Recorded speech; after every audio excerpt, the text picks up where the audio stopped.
Are you ready to become yourself?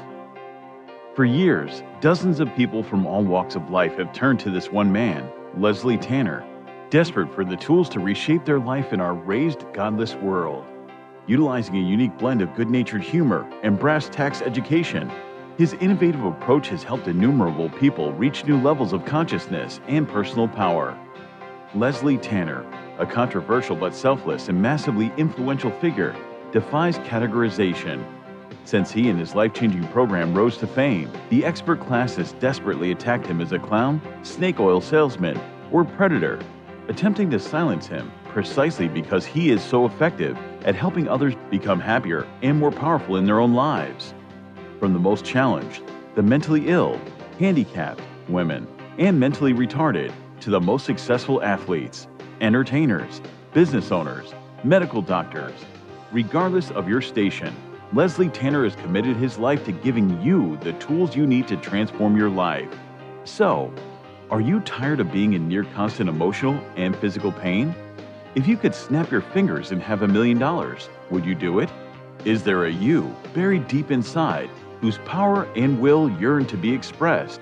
It's a whole life-changing program. If they get half of what I got out of this program, they're going to have a much happier life. It was fun. I really loved doing the program. I loved learning about myself. It was just amazing. So if you have an interest in transforming your life once and for all, come along. I have so much to show you. In a moment, you'll have the opportunity to call the number you'll see on the screen and speak to me, Leslie Tanner, directly. Together, we'll tackle the most critical issues related to unlocking your true individual power and reaching your fullest potential. Let today be the first day of the rest of your life. Welcome to Explorations.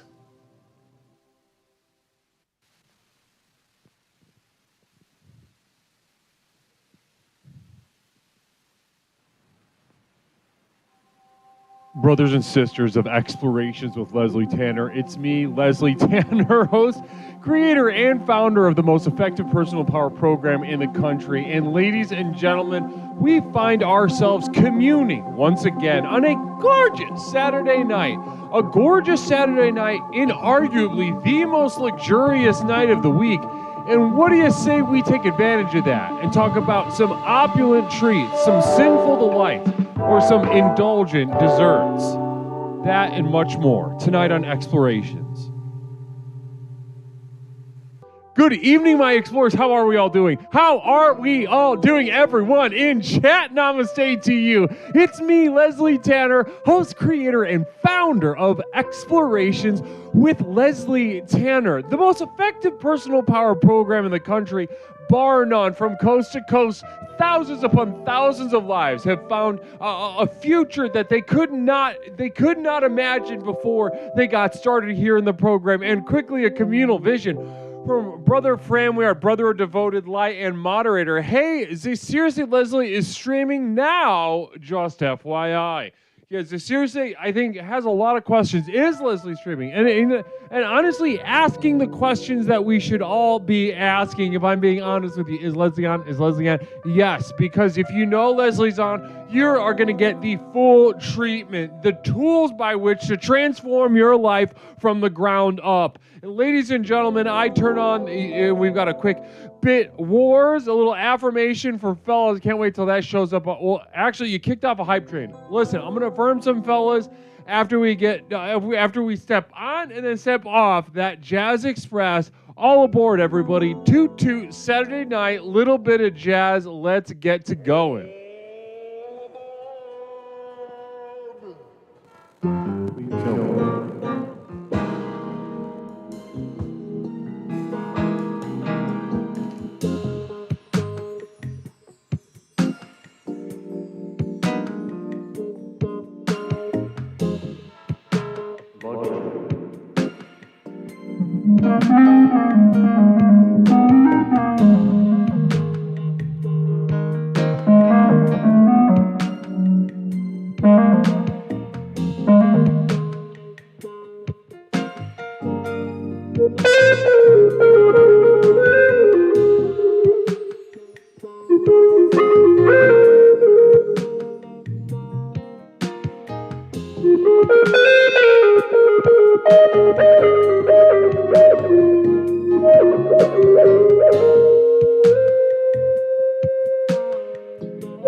Namaste, everybody. Bit Wars. Brother Bit Wars gifting a community sub. Extremely generous of Bit Wars. Namaste to Bit Wars. Thank you so much, Biddy. Brother Bit Wars has been a prominent figure since he showed up here not that long ago. We all remember when Bit Wars showed up on the doorstep like an abandoned little baby, and we've watched him become a goddamn man. Zisirse with, I believe, 500 bits? Holy freaking moly! Zisirse, extremely generous of you. Zisirse, hopefully you find yourself amidst a stream that you know is happening for sure in real time in front of you on the screen, both visually and auditorially.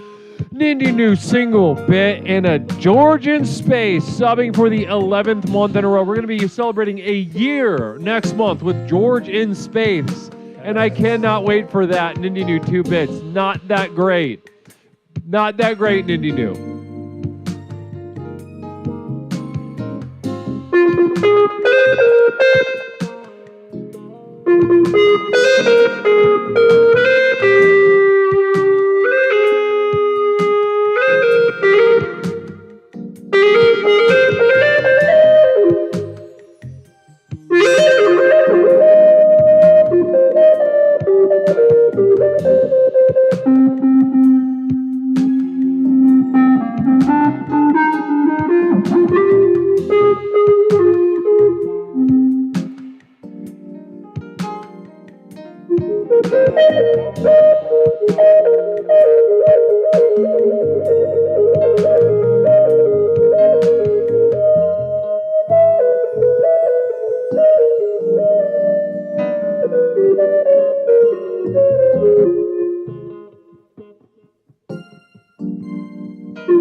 Nindy New 2 bits. I'm also contributing 2 bits. Namaste. 2 bits. Nindy New. Not that great, but I appreciate it, brother. Listen, I understand. I understand sometimes that's all it can be. Nigel Pennyweather, 100 bits. Cock slamming good times.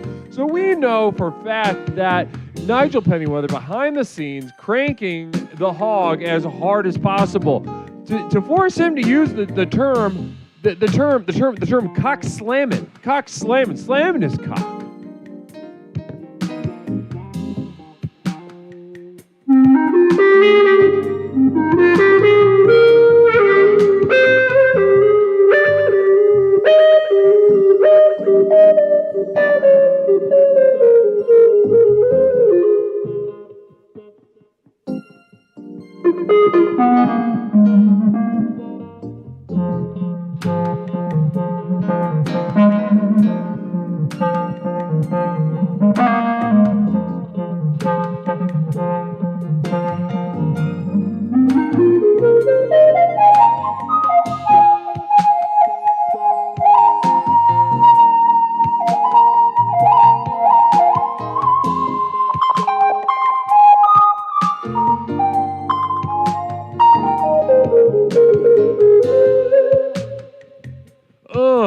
Sweet Lord, tonight we're going to be getting into some desserts, indulgent desserts, and what a beautiful way to set up such a sensual evening. Tonight's about the senses, ladies and gentlemen. I know I say that a lot. I know I talk about whenever I come up here and I start playing jazz in such a way, I preach about it being sensual, a sensual experience of not just the mind, but of the body as well. Namaste. But tonight is about indulgent desserts, as you see below the screen right now. Saturday night, a night of luxury, a night of decadence. Ladies and gentlemen, tonight we are talking about indulgent desserts. We're going to be calling up me, Leslie, and describing in as much detail as possible the most indulgent dessert you've ever had, you ever want to have, or maybe one that you know is just too indulgent for this earth. Namaste. Fran Weard, every time I open the Twitch mobile app, it asks me if I want to open the mod tools. They're really pushing woke on us. Yeah, 100%. 100%.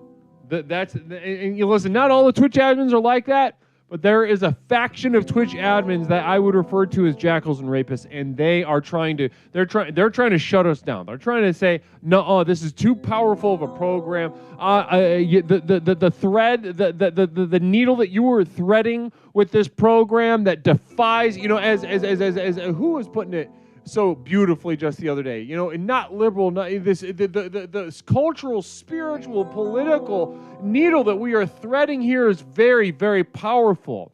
We see the humanity beyond the humanity, and we unlock that. And they want to play that game with us. Some of them want to play that woke game, but some people want to come in here and they want to talk about, they want to say this, that, and the other, right? They want to say this, that, and the other. They want to go on the other end. They want to say the bad, naughty stuff and get us taken off Twitch. Ladies and gentlemen, it's about needle in that thread. It's about, at least it is right now. If it was anywhere else, I'd be singing a different tune. I'd say something else. I wouldn't be saying, if we were a kick right now, we'd be saying this, that, and the other. We'd be going nuts. I'd be saying something else. But right now, spiritually speaking, this is the path we must follow. Namaste. How are we all doing? It's Saturday night, huh? It feels good. It does. It feels good. I can't lie. Saturday night is a very special night for Leslie. Yeah, woke kind of transformed into like a I mean, there's still that like autistic identitarian faction on the what is considered to be the left, but then on the right, yeah, I'm already so bored. God damn, I'm so bored of talking like that. Yep, I sure do like cats. Beautiful. Thank you so much for the failed parent of several. I see that in your future. I love that you have no choice but to let me be like an annoying little sister. Namaste. Listen, girl, that's called transference. Look it up, and you're welcome. Namaste, of course. Also, of course, I cherish this opportunity to do so. But let's get another real quick. So I believe it was Bit Wars who got an affirmation for men ordered up. An affirmation for men ordered up. Let's go ahead and take care of that. Affirmation for fellas. Listen, 1, 2, 3, 4, 5, 6, 7, 8, 9, 10. Keep on going. And that was for fellas. Namaste. That was cryptic. And there's room for that. There's a time and place for that. Just keep on counting. Send it on up. Namaste. Blessings, guys. How are we doing? Can I just sit with you? Can I just take a moment and sit with my community for a moment? I absolutely cherish this. I'm like a pig in poo-poo right now. Cooling off, but also indulging myself, as it says on the screen, indulgent desserts. To a pig, an indulgent dessert might be just a big muddy pile of shit and just rolling around in it. And that's how I feel right now with you all. Namaste. An AA man. Were you at AA? Were you at Alcoholics Anonymous? Because that's not hard to believe. That's an uncomfortable place to be in, to begin with. Really, any anonymous classes are very uncomfortable places to be. I'm doing great. So happy to be with you all on this beautiful Saturday. Says Cherish. Namaste to you, Cherish. Good to see you, hon.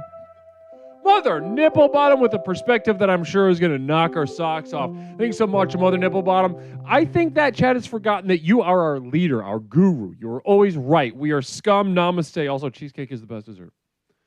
Namaste. Mother Nipple, do you have an example of this? Do you have an example how everyone's getting out of line? Do you have an example? I'd love to hear from that. I'd love to hear from you. I'd love to hear you expound on that.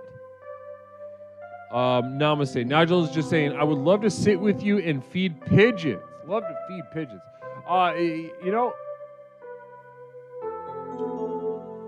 Is it pigeons that you can't feed like rice to because they explode? What is it? What's the animal in the food? It's one of those things, right? Wearing long nails. So a man made you feel uncomfortable. And how did that happen? How did that happen?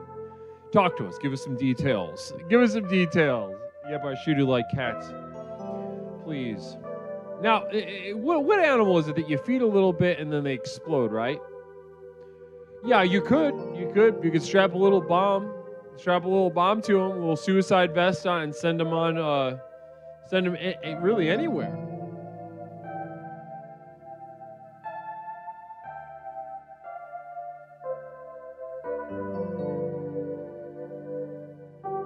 Yeah, okay, nobody's answering my question. That's not helpful. So, guys, let's go ahead and just jump right in. Tonight, as it says, Indulgent Desserts. In just a moment, I'm going to open up the line. You're going to call me, Leslie Tanner, directly and speak to me about the most indulgent dessert, real or imagined. I want to get into the details. Are we talking about a brownie, a cake, a mousse? Are we talking about layering? We got sprinkles. Are you fun? Are you a fun, easy breezy, keeping it light kind of person?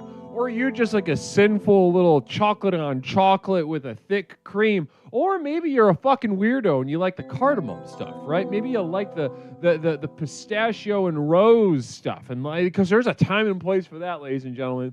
Pistachio and rose. Oh my goodness. A nice little afternoon tea time indulgent dessert. Oh, sweet Lord. Pistachio rose cannot go wrong. I'm rating on WoW. I can't answer questions, says Bet Wars. Good luck with the raid, brother. Good luck with the raid. Namaste to you. Appreciate you checking. Guys, let's send some namastes in chat right now for Bit Wars on a WoW raid. We're wishing him the best. We're wishing you the best.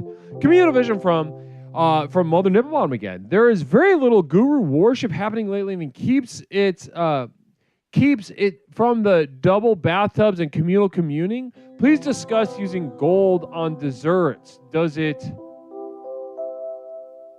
Does it make it fancy or weird? Well, I would say that's a really good question.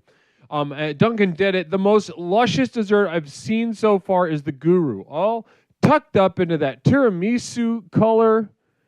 Tiramisu, is it tiramisu or tiramisu? I don't. Nobody tell me. Please do not. I swear to God, if you say in chat, I will time you out. If not, ban you.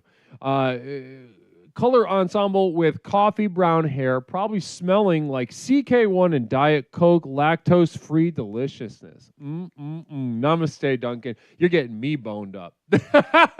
Is it against TOS? Because I am physically, sexually aroused, and that's not a joke. I'm being 100% serious. The message sent to me by Duncan Did It gave me a full erection. My nipples are hard, and I got goosebumps all over my body. Namaste. If somebody send that to a Twitch admin and get some feedback, because I need to know. I need to know. Because it wasn't necessarily a sexual thing that just happened between us, Duncan, but yet here I am, full mast, ready to fuck a hole through drywall. Because of just some simple words from Duncan Did It. Namaste. Appreciate it. Guys, as I said, indulgent desserts. But before we open the line, let's go ahead and get through some points of business. So, some quick points of business. Firstly and foremost, guys, send me some stuff in the mail.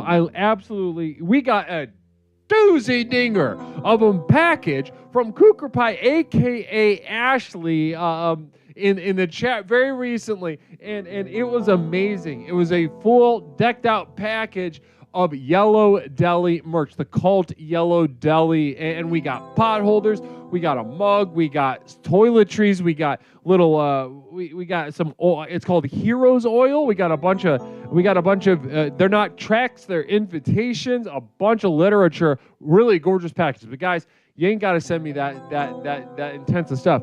You can send me a little postcard. Send me a little postcard. Send me a postcard. Send me maybe a letter or something like this. Something like that could be very fun. In the South, it's ladyfinger pie, not tiramisu. Tiramisu. That's how I prefer it. Nobody ever tell me how it's actually pronounced.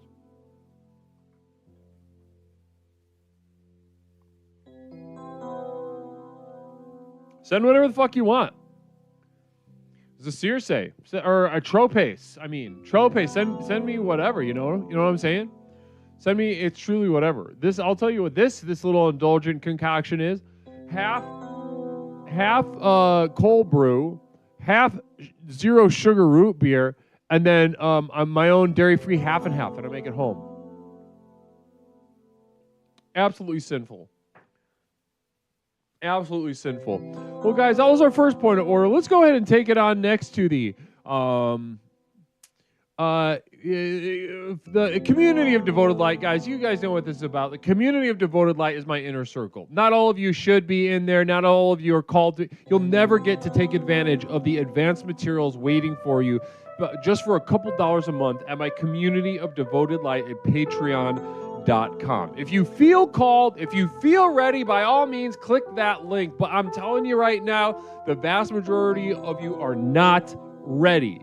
You're not ready. And I'm going to go through a very serious look at who's applying. If somebody joins, I'm going to be looking at that profile.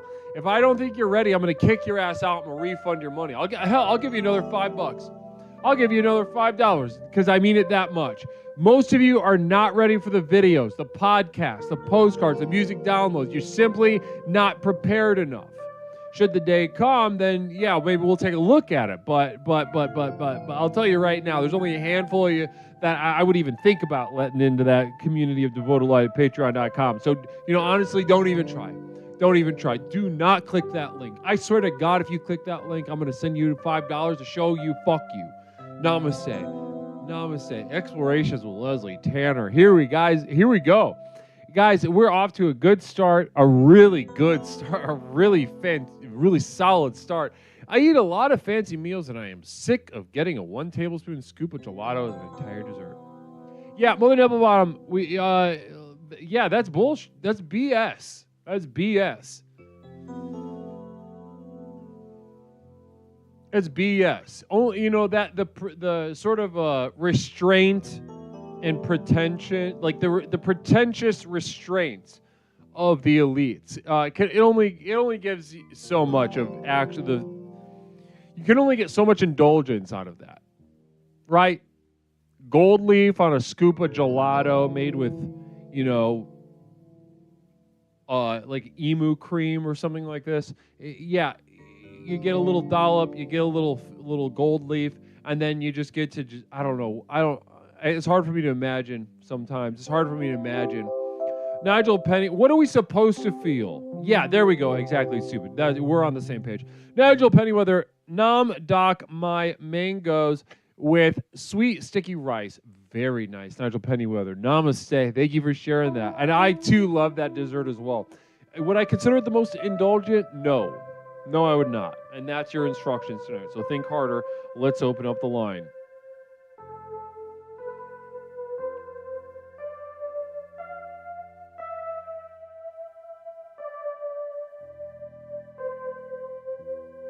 Here we go. Guys, before I open it, I almost hit the button. Before I open it, who do we think is going to be? Who's going to be who's going to be the first one? Who's going to be the first caller?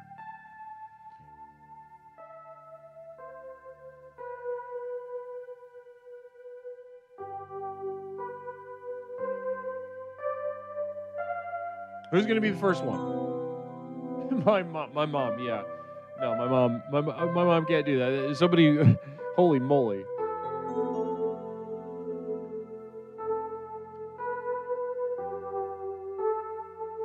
Down syndrome, Steve Harvey. That's not the word. That's okay. Yeah. Here we go. Line is open. 708-240-8953. 708-240-8953. Communal Vision. Caller, one moment. We have a Communal Vision. When it comes to indulgent, I am likely to eat the whole cheesecake. Is that indulgent or just impulsive? See, no, it's extremely indulgent. It's extremely indulgent. In my opinion, because like a little bit. I'm not one of these people who thinks like, you can't have indulgent and self-harm at the same time. I think you can, and you can very easily have both.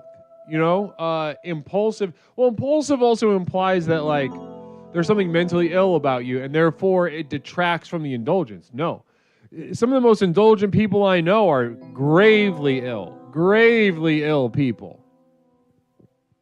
Caller, welcome to Explorations with Leslie Tanner. My name is Leslie. What's up that I can call you tonight? Oh, Leslie, it's Fram. Fram, it's Fram. First time caller, Fram. No, not first time caller, but first caller of the night. First call, Fram, how you doing? I'm good. Can you hear me okay? I'm on the wind. Oh yeah, I can hear you loud and clear, just fine. You beat Michaela to it. Beat Michaela to the punch. Yeah, I usually don't have the focus to even call in. I always hit the busy signal, but I don't know. God was with me today. Sorry, Michaela. Yep, and so you sent Michaela packing, namaste, and so did you focus out of just pure spite, or did you actually were you excited to call? I know I was excited to call, yeah, for sure. Oh, okay then.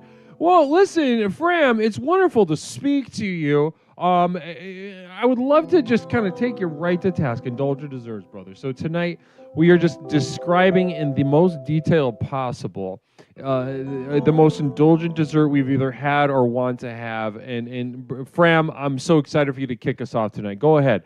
What's the most indulgent dessert that your mind can conjure right now? Well, let's see. I'm gonna take a little page out of Michaela's book and maybe not quite get it, or take it to a weird place. Because I was thinking about more metaphorical desserts than like physical ones. I got like a fucked up body that doesn't work super great, so I don't eat a ton anyway. So I like to do more metaphorical or experiences or do something that's not food. You know what I mean? Okay, so what's wrong with your body? Oh, just like GI issues. I got anxiety. I mean, it's going to take a while to list all this shit out. So yeah, don't do all that. Just that's perfect. Two things, and don't do it anymore. The drugs probably don't. Right. Okay. Sleep a whole bunch. Yeah. So that's so okay. So we're taking that back alley route that Michaela always takes. She comes in and just starts talking about a little bit, because I really do think a dessert is an experience. It's a treat. Well, first of all, let's not skip over the fact. Let's not skip over the fact that if your body's so fucked up that you're having to play these games with dessert, that you're like, oh well, in a way, playing volleyball is a dessert or something like. Holy no. You don't heard my examples yet. All right. I'm just saying we should allow you a moment of mourning for this, though, before we just kind of skip over and act like you're like you got some Zen Buddhist enlightenment and just smelling grass is a dessert. But I do want to hear about it. Mother Nipple Bottom Communal Vision. Do videos of people making huge dessert drinks make you sick and sad for humanity or not? No, sometimes it makes me want the big dessert drink, but when confronted with the big dessert drink, my stomach kind of turns. Like, it's just eating can be difficult, even if it's real tasty. I don't want to eat it. Yeah. So, and if I can answer that question, does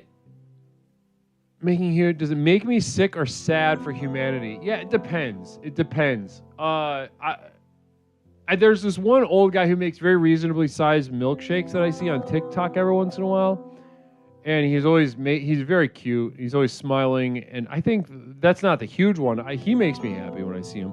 But I would say, I guess, to an extent, it does make me a little sick and sad. But okay, let's go ahead. Fran, take us into the metaphysical desserts that you have to indulge yourself on. Take us into it. Well, it's not necessarily ones that I have to indulge myself on. I kind of want to think big here. Like I was talking earlier, how I should be allowed to hunt, kill, and consume one individual a year. Fisk was describing taking you through a darkened tunnel with a pair of flashlights, wearing a mask that has your face on it, I think. Yeah, that's a go-to for Fisk. Yeah. Yeah, and it's these kind of things that I think you could treat more like even have at the end of the meal. Really, there's no it's just logistics, Well, yeah. So talk to me. So you're the most indulgent dessert that your mind can conjure right now is hunting, killing, and consuming one person per year. Yeah, that's like indulgent on a lot of different levels, I think. Like, I mean, didn't even 100%. specify any rules or restrictions. Well, I mean, a human. Well, I mean, when. Sometimes, I mean, once you get into we're discussing the sort of indulgences of the elite just a moment ago. Mother Nipplebottom brought up, a little tablespoon of gelato on a fancy meal's dessert. But yeah, once you get into the stratosphere of the elite and their indulgences, because they've had the finest, rarest things. They're no longer titillating to them. So they have to kind of violate these taboos to some extent, right? Yeah, and I mean we've seen it leak out into the real world. Let's say like Dick Cheney just got to shoot his friend on a hunting trip. Like that's the kind of experience that I'm looking for, but at my level and not at Dick Cheney's level. So what would be the difference between your and Dick Cheney's level in this respect? Well, I guess for him, maybe it's not so much of an indulgence. It's not so much of a fantasy. Maybe like he doesn't even really treat it like a dessert, and I'm misunderstanding his motivations here. But for me, I can't do that right now. Mother Nipplebottom said bye bye, namaste. Mother Nipplebottom saying you're terminated, Fram, namaste. But honestly, a strong way to get us started. Strong way to get us started. Caller, welcome to Explorations with Leslie Tanner. My name is Leslie. What's something I can call you tonight? It's Michaela. Michaela, second caller of the night. Womp womp. How you doing? I'm good. Yeah, I was impressed that Fram snuck in. Yeah. I think. Were you trying, or did you? I was. But wow. Interesting. Fram got to it before me. Just straight up beat you, fair and square. Yep.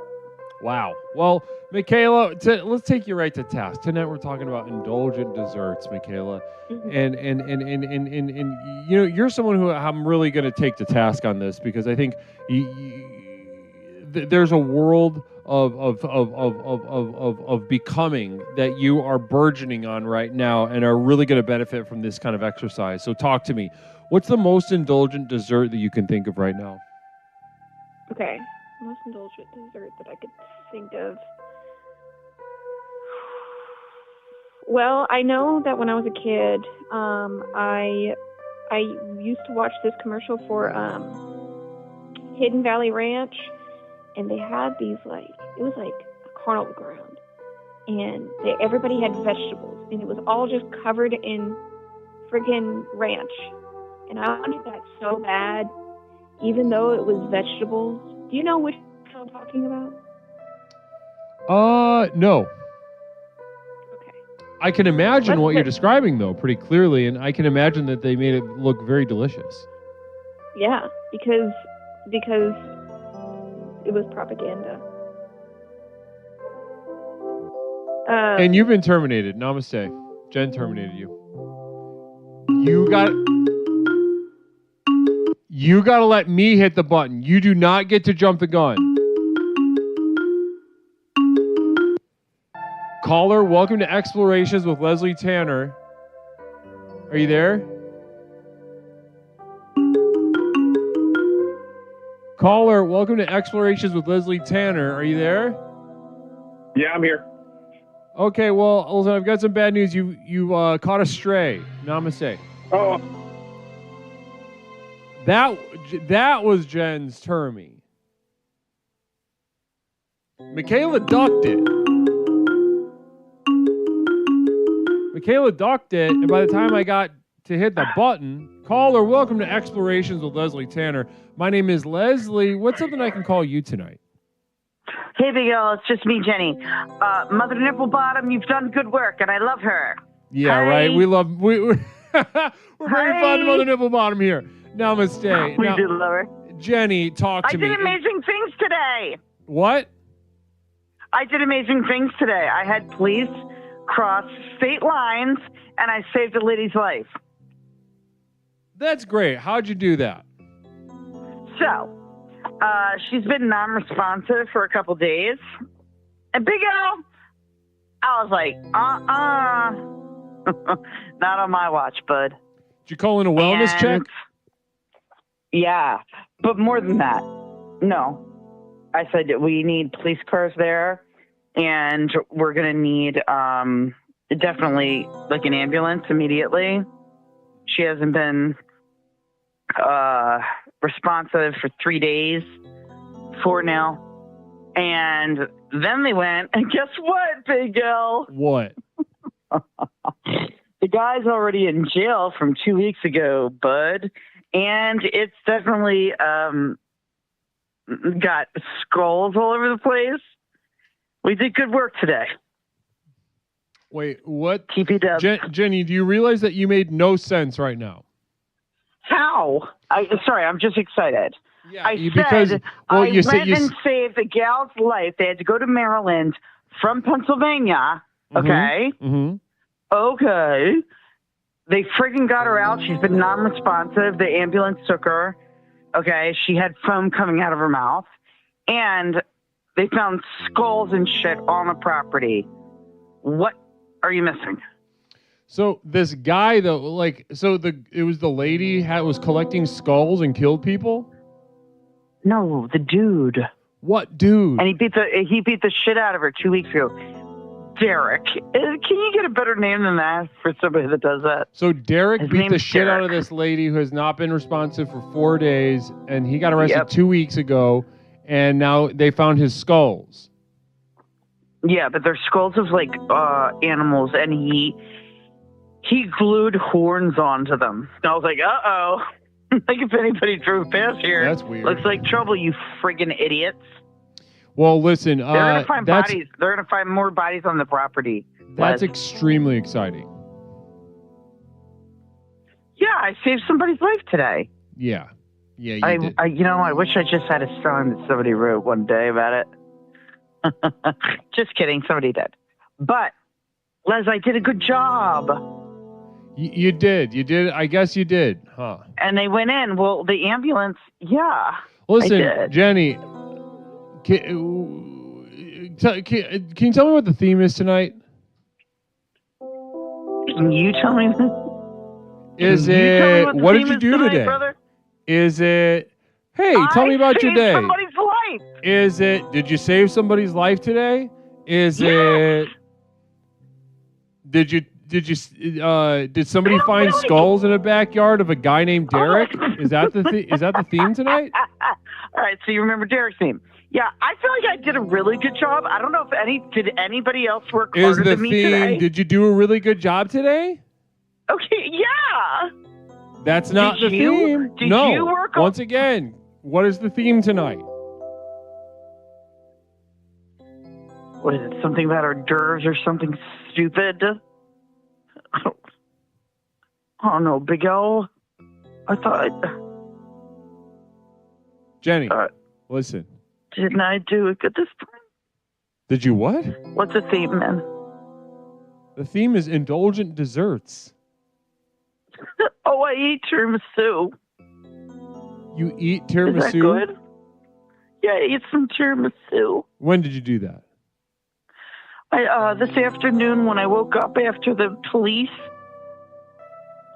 What? Can you describe the tiramisu?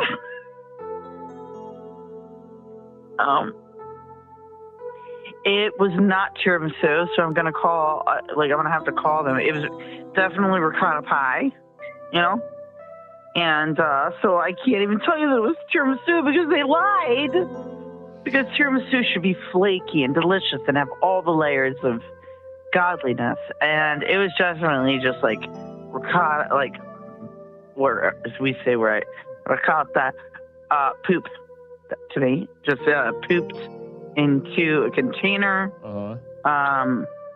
They put a poop. What is it? Pie. A pie. So. But I tried though, Les. Real quick communal vision from Mother Nipplebottom. Mother Nipplebottom saying, Jen, take the coma lady a cake tomorrow. Hospital dessert is very important. I'm not going to Maryland. And I appreciate what she's saying. She's right. I'm not Also, going anywhere communal near vision that. from a couple minutes ago that it somehow slipped by me from Framwyard. I don't know how sure. you do it every night, Mickey. That was a terrible experience. Is she talking to me or you? I think that was Fram talking to Michaela. I think about the experience of not staying on task. So see, what Fram experienced when he called up and did not stick to the theme, which is Indulgent Desserts, he had a bad experience. And when you called up and started talking about, 80,000 other different things. Hold on, Les. It was one thing. I saved somebody's life. Is the theme, did you save someone's life today? Yes. Is that what you see on the screen? I can't see the screen, bro. I depend on you for that. No. Say it out loud. Wait, what? Oh, so now I'm just supposed to be looking at screens. No, Like but the answer is no. That's not what's on the screen because that's not the theme. Jenny, namaste to you. Listen, congrats on saving a life or whatever. I saved somebody's life today. Congrats or whatever. We did it. Yep. TV Who God. cares? Namaste. That's what I thought. Wait, no, we have to kill. 708-240-8953. Caller, welcome to Explorations with Leslie Tanner. My name is Leslie. What's something I could call you tonight? You can call me Slow Boy. Slow Boy, welcome back to the program. How you doing tonight? Great. How are you, Leslie? Namaste. I'm doing great. Slow Boy. It's great to hear from you. Talk to me, Slow Boy. Tonight we're exploring Indulgent Desserts. What tell me about a dessert that you've had that was particularly, it was like we're just really rich and good. We got pepperoncini with a communal vision. Indulgent Desserts, the power it has, the cultural significance it has, the flavor it has, the range it has. That's from Pepperoncini. Namaste. Thanks so much. So I'm actually calling to talk about a dessert I never got a chance to have. Ooh, okay. So I was maybe even the richest baby dessert in the of all. 80s, Keep going. and you're probably too young. You Clock don't remember Clock me. How old do you think I am? Maybe 32. No, I'm definitely older than that, but you're probably How a little old are older you? than You me. don't want to. You don't want to. I can't ruin the divulge. mystery. I can't ruin the mystery, but you're Okay. you're under me. You called it. You shorted me. So, but I was a baby for a little bit in the 80s. Okay. Well, I was born at the beginning of the 80s, so between about 1987 and 1992, I would have been like 6 to 10, 11, 12, like around your years when you're watching TV and everything you see on the commercial, you ask your parents to buy it. If it's a toy, Well, if that's a it's good- food, it doesn't matter what it is. Like, you're like, Mom, Those are Dad, some good I years need to be this. like that. Yeah. So they had a commercial they used to play on every commercial break. It was called Viennetta. Do you Ooh, remember girl. Yes. Continue. Did you ever try it?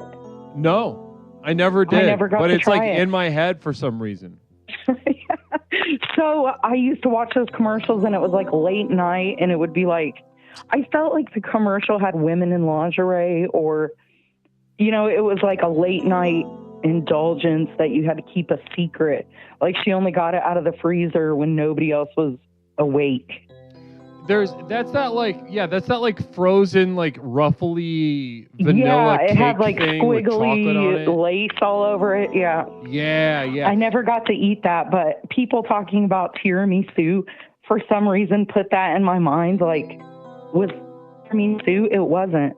Yeah, it was like a frozen cake. And that's when luxury was spelled with a capital L. In the 80s and early 90s, that's when that word meant something.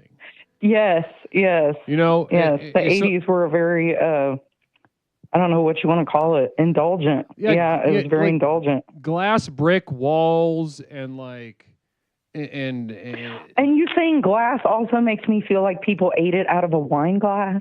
Mm-hmm. Was that in the commercial?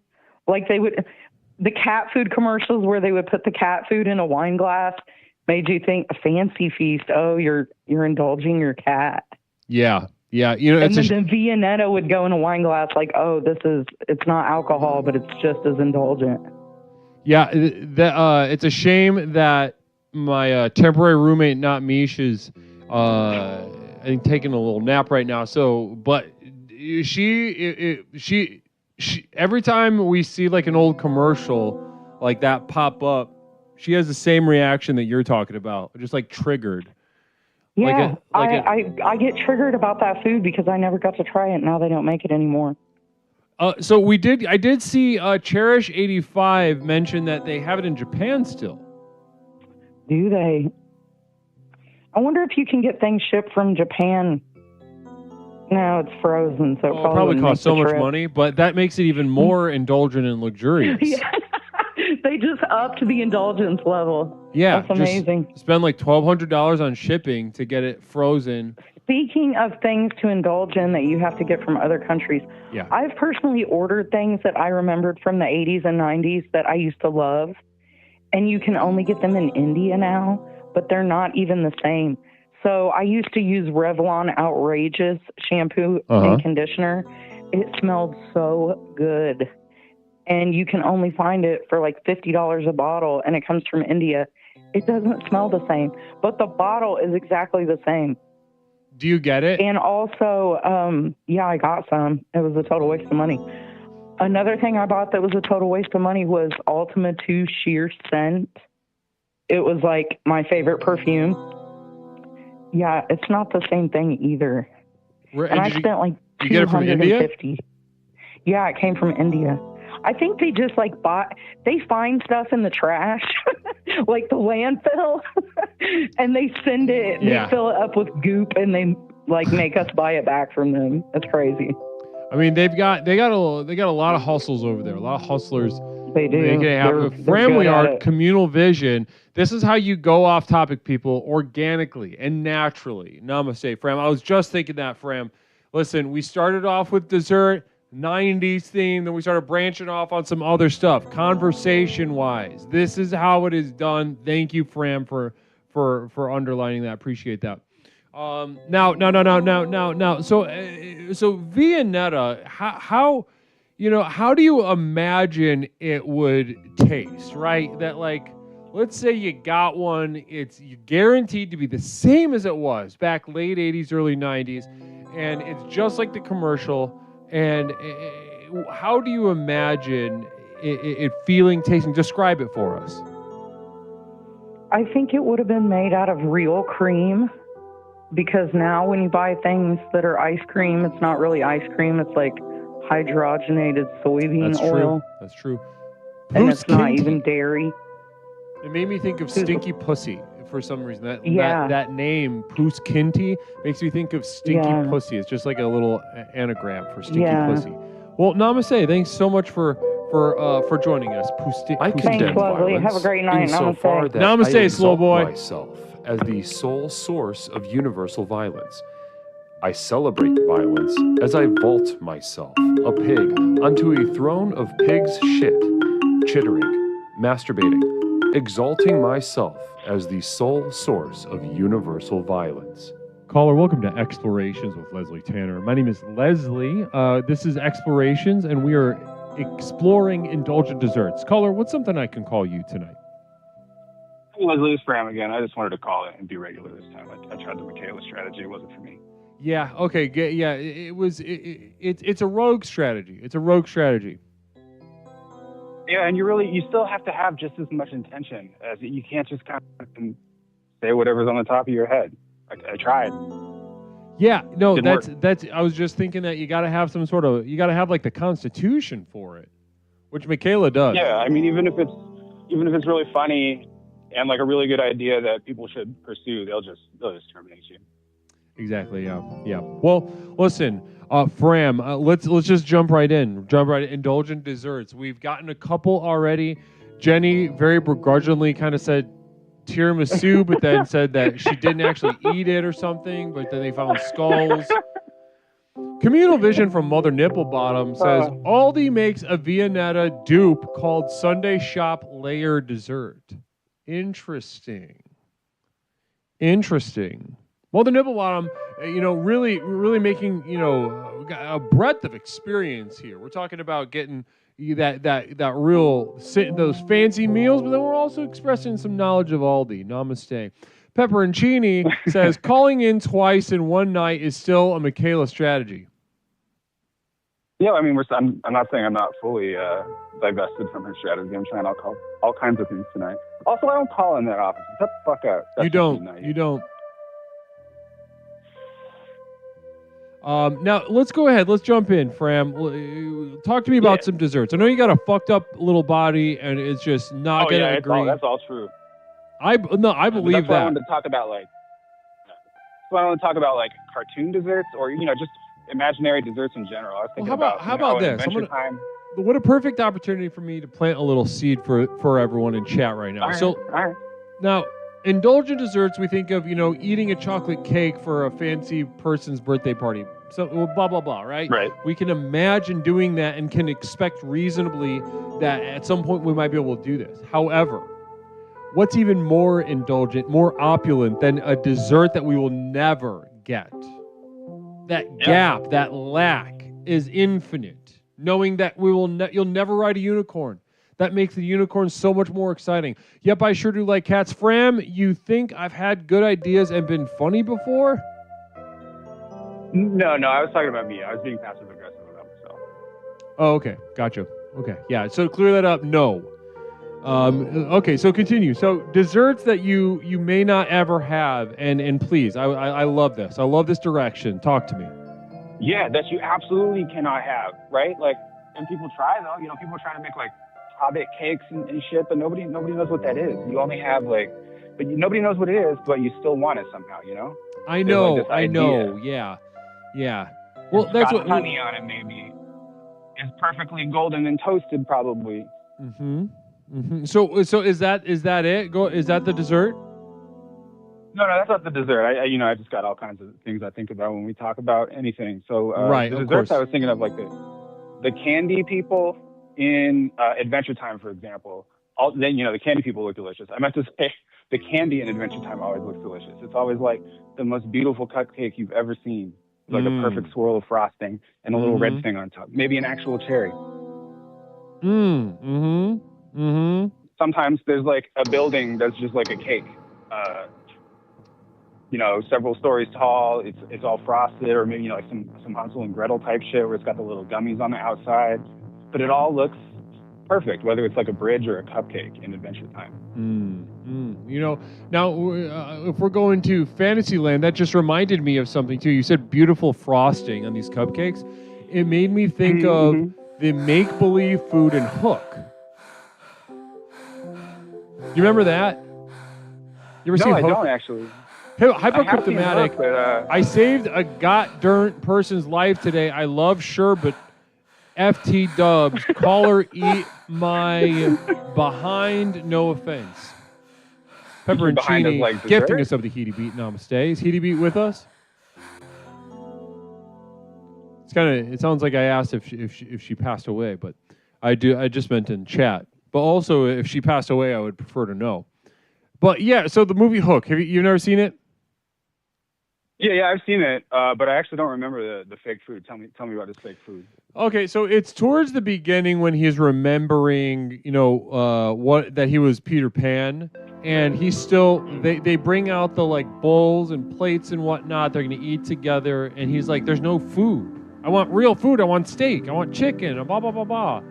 And then they start a food fight. Somebody flicks a spoon of something onto his face, and then he starts to believe.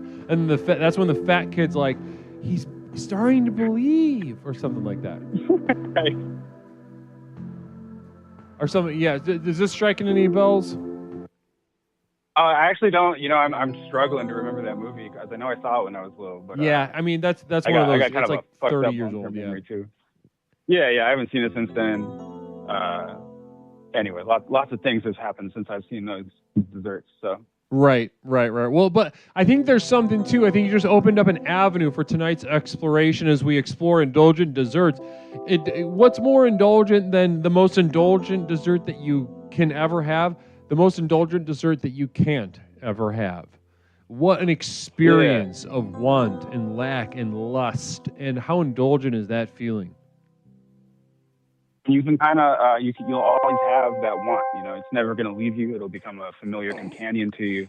It'll be a feeling you can always like rely on to be there. You know, this dessert that you'll never even understand it. You don't even really know what it is. Well, the Nipple Bottom Quick Communal Vision. My fave dessert is a lilac peanut butter cup, a bowl of fruit, and a bowl of indica. But I have it at 10ish long after dinner. Is it still dessert or is it just a sweet snack? Is it still dessert or is it just a sweet snack? I mean, are you having it after dinner? Maybe dinner. Yeah, it's a Betsy Boys. Namaste to you. Welcome to Explorations with Leslie Tanner. Namaste. Yeah, so if you eat dinner at some freak-ass European time, then whatever you eat afterwards could be dessert, Yeah, that's interesting. I guess that's an interesting question.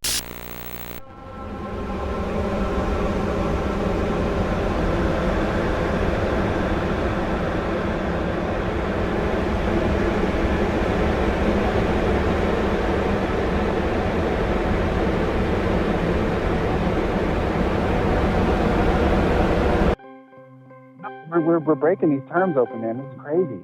Yeah. I don't think that counts. So I don't think that counts. I don't think that counts, Mother No Bottom. It sounds like a sweet snack. It sounds nice. Don't get me wrong. It sounds like a nice moment. Maybe an indulgent moment because you give yourself a little privacy. You give yourself a little bit of, a little departure. But as a dessert, no, that's not indulgent. Fruit? Maybe if you were I mean, if it were like lived in the desert. Like Go ahead, Fram. The fruit from what's that anime with the pirates that have abilities because of some kind of delicious looking fruit. One Piece. There we go. If it's like fruit that just looks amazing and unattainable, maybe that counts. Like a perfectly juicy thing that looks like a pear but is probably tastes like, I don't know, what would it taste like? Yeah, maybe like Ghibli fruit. Yeah, like Ghibli fruit or any of the food in like Spirited Away in particular looked really good. Even just like the candied fruit that has like the gloss on it, maybe that makes it dessert because that makes it definitely look delicious. Interesting stuff. Okay. Well, listen, Fram, this is you certainly got us back on track, and also I appreciate the sort of directness with which you sort of approached tonight's theme in this call. Yeah. It was a good time. I got some things to think about, like semantically. Yeah, I really appreciate. Well, thanks. So, any final little words for everyone in chat regarding indulgent desserts? Before we got a quick affirming of theys. Hold on, I thought of something, but the words all I got too excited to say it. One moment. Quick affirmation for they thems.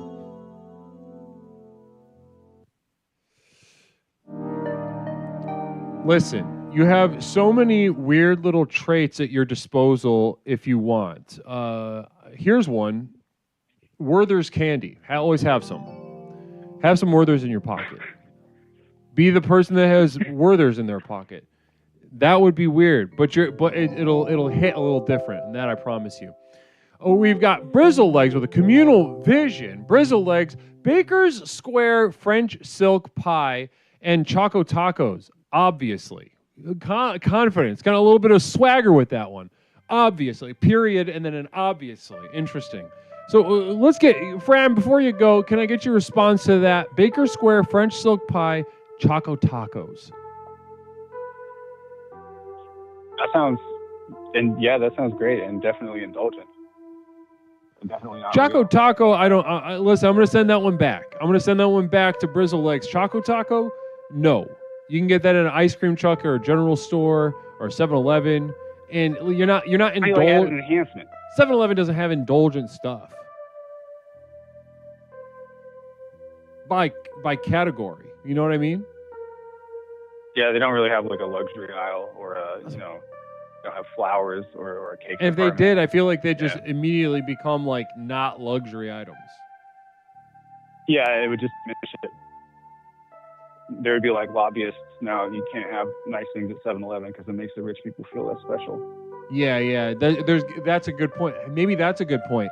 I think in order for somebody to be truly indulgent, it has to be like exclusive to some extent. It can't be some shit that you can find at a 7-Eleven. So Brizzle, 50-50.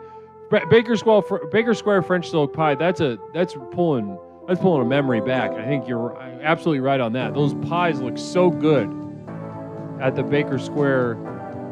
That little. I don't know if they still got that large glass thing. Ecto Cooler 69 for the 15th month. Namaste. The program effing works. Namaste. Namaste to brother Ecto. What were you saying? I forgot. What was I saying? I don't know. I think we were talking about Baker Square. I guess I'm on my way out, and I was gonna. What's that? What? No, go ahead. You say your thing. Yeah. All right. Stop. I want people to stop. We're talking about fake desserts that you can never have. Stop making Hobbit cookbooks. Stop doing blogs about how you made the dessert from Legend of Zelda: Breath of the Wild, the monster cake. You didn't make that shit. Ube is not monster extract. The end. Beautiful. Thank you so much, Bram. I really appreciate everything that you've given us tonight. Namaste. Yeah. Namaste, group. Namaste. 708-240-8953.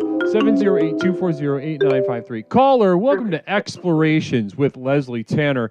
My name is Leslie. What is something that I can call you tonight? Leslie, this is Sam. Sam. I came back. Welcome back to the program, Sam. How you doing tonight? I'm doing pretty good.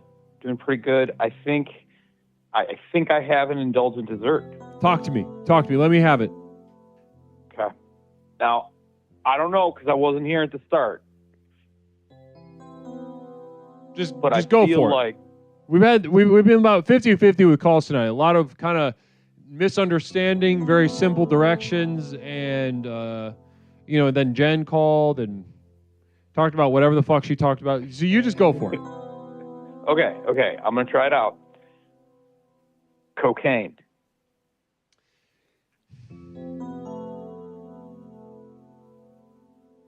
That's it. Just no, a big yeah, you pile messed of up. cocaine. You messed up. Not to say that cocaine isn't good or positive or indulgent in its own way, but we're talking about indulgent desserts. Indulgent desserts. I'm not saying you can't get a little espresso, do a little bump after dinner, but in terms of a dessert, like you got a hankering for dessert after dinner, like a little upper boost isn't necessarily going to cover it. Okay. I see what you're saying. I will accept my swing and a miss. Anything else you want to try again, or just want to go back to the drawing board? Maybe call back. Let me try calling back. Let me pull Michaela, see if I can regroup. All right, yeah, you go regroup and we'll talk later. All right. Namaste. Bye. 708-240-8953. 708-240-8953. Caller, welcome to Explorations with Leslie Tanner. My name is Leslie. Tonight we're talking about indulgent desserts, sinful treats. Caller, what's something I could call you tonight? Michaela. I'm pulling a Michaela, I guess. I don't like that term, but it's whatever. All right. Something tells me you do kind of like it, though, right? I don't know. I'm trying to work on staying on topic. I am. Yeah. Is that true? I know exactly. Yes, it is. I know exactly what I want to talk about, and it's extremely straightforward. All right. Well, you do like it. You do. You got you're like your name's a verb now because you're known for just kind of going rogue. Well, it's like a verb for. It feels negative. Well, anyway. But negative can be positive. Who's to say? I guess.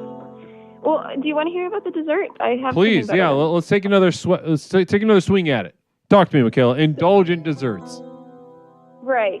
Good night, Mom. That's embarrassing. You probably just heard me say good night to my mother. Anyway. It's all right. Let's get it. Let's get it back. Maybe your mom wants to jump on.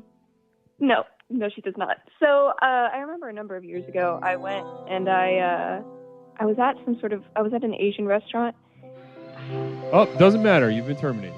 You caller, this is Leslie. What's something I can call you? This is Bit Wars. How's it going, Leslie? Bit Wars, you just caught a stray. Namaste. Son of a bitch.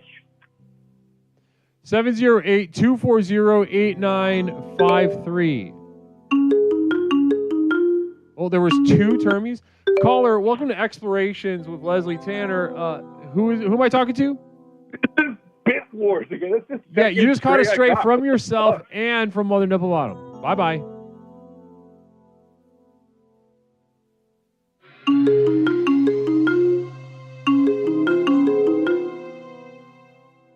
Caller, welcome to Explorations with Leslie Tanner. My name is Leslie. What's something I could call you tonight? God damn. I'm trying to raid and call at the same time. Oh, you're trying to raid and wow and call? I got fucking GPS to do. What the fuck?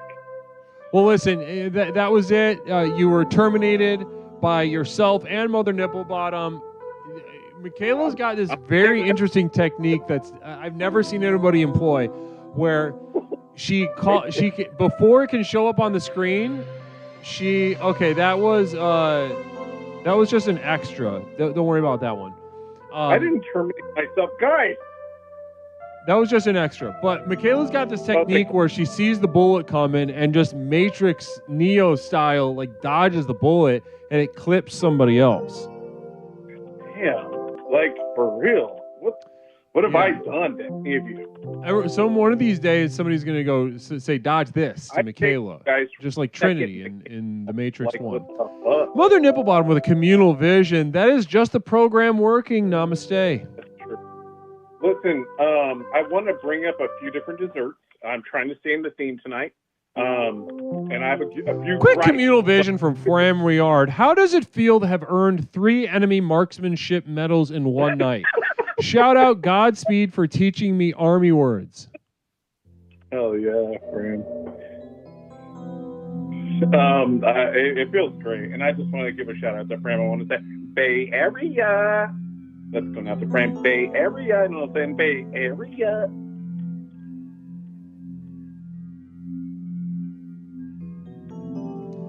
Awesome. So tonight we're talking about indulgent desserts, and you got a couple lined up for us tonight. Go ahead. What do we got waiting? So, I want to hear all about these.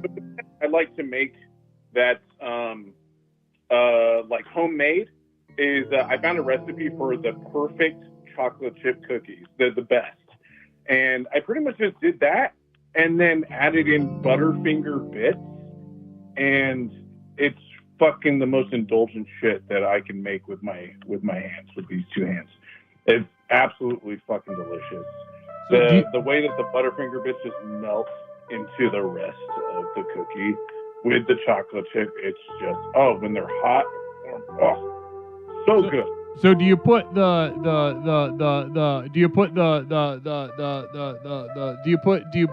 chocolate chips and the Butterfinger pieces at the same time?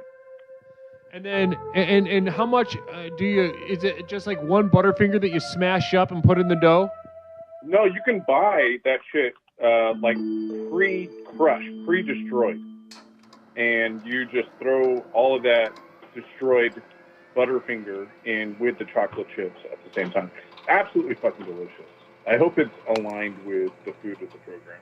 Oh, absolutely. I'm thinking about, I love, oh my goodness gracious, I love there's nothing I look forward to more than a fresh chocolate chip cookie out of the oven. Talk to me about that. So take us through the experience of opening that oven, pulling out the pan. What does the ideal cookie look like? What does it feel like waiting for it, pulling it off the tray and just sinking your teeth in? Take us through the whole thing. Leslie, I'm going to mail you to the P.O. box some of these cookies, because I guarantee by the time you're done eating it, you're going to feel right as rain. I love that Matrix reference. The Oracle said that in Matrix 1. Listen, but seriously, that sounds amazing. But listen, I'm not letting you off the hook. I want you to take us through a personal experience, the actual act of indulgence. of these Okay, cookies? okay. Talk to me. What is it like? So I got this awesome like mixer thing. It has all these new attachments and stuff on it, and I basically just throw all the wet ingredients into that, and then I got another bowl and I throw all the dry ingredients into that, and it's basically just creating this huge mess of chaos all over the counter of just like white dust, baking powder, baking soda, flour, sugar, brown sugar crushed turning into white sugar. It's just all these things meshing together and creating this dryness. And then over here, it's creating the wetness. And you just combine the best of both worlds into this one thing. And the one thing is these cookies. Now, this is not cooked yet. They're not cookies yet. They're not cooked. But you're basically, now it's saying like, oh, you got to take like these 2 spoons and you got to make these little balls. Fuck that. Grab some gloves, some like vinyl no dust gloves, and you just that's where the love is. That's where, the cookies are made with love, just like everything, and then you just make these little delicious nuggets of cookie.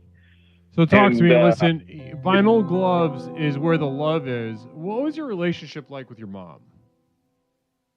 Oh God, I wrote off my mom actually a few months ago, but.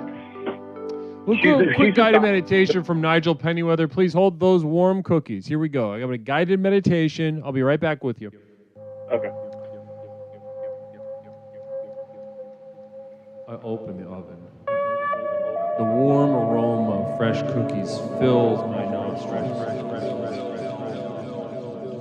Full of love, I use my bare hands to grab the hot pan.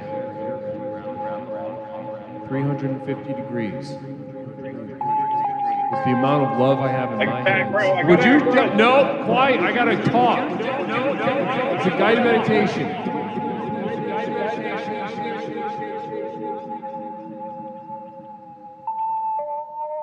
I scald my hands. I'll lay my fingerprints burnt off for the rest of my life, out of love.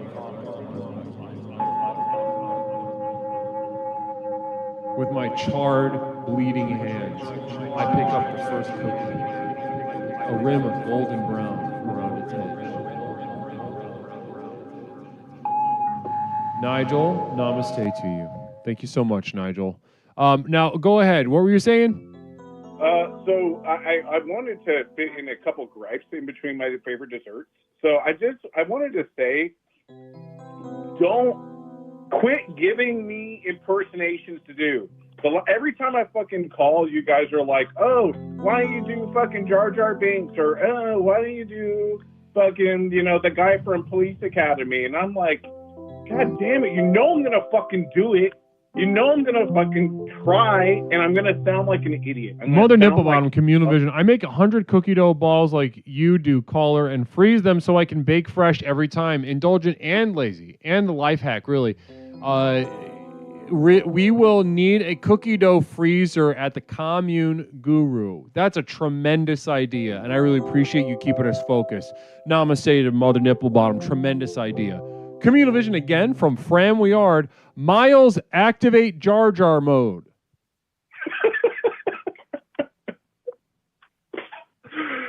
I can't do it right now. I can't. I got too much to focus on right now. Another Communal Vision from Pepper and Cheney. Bit Wars, enter Jar Jar mode. Lisa say, we are all gonna die in here. We're trying to raid, and we're gonna die. That was great.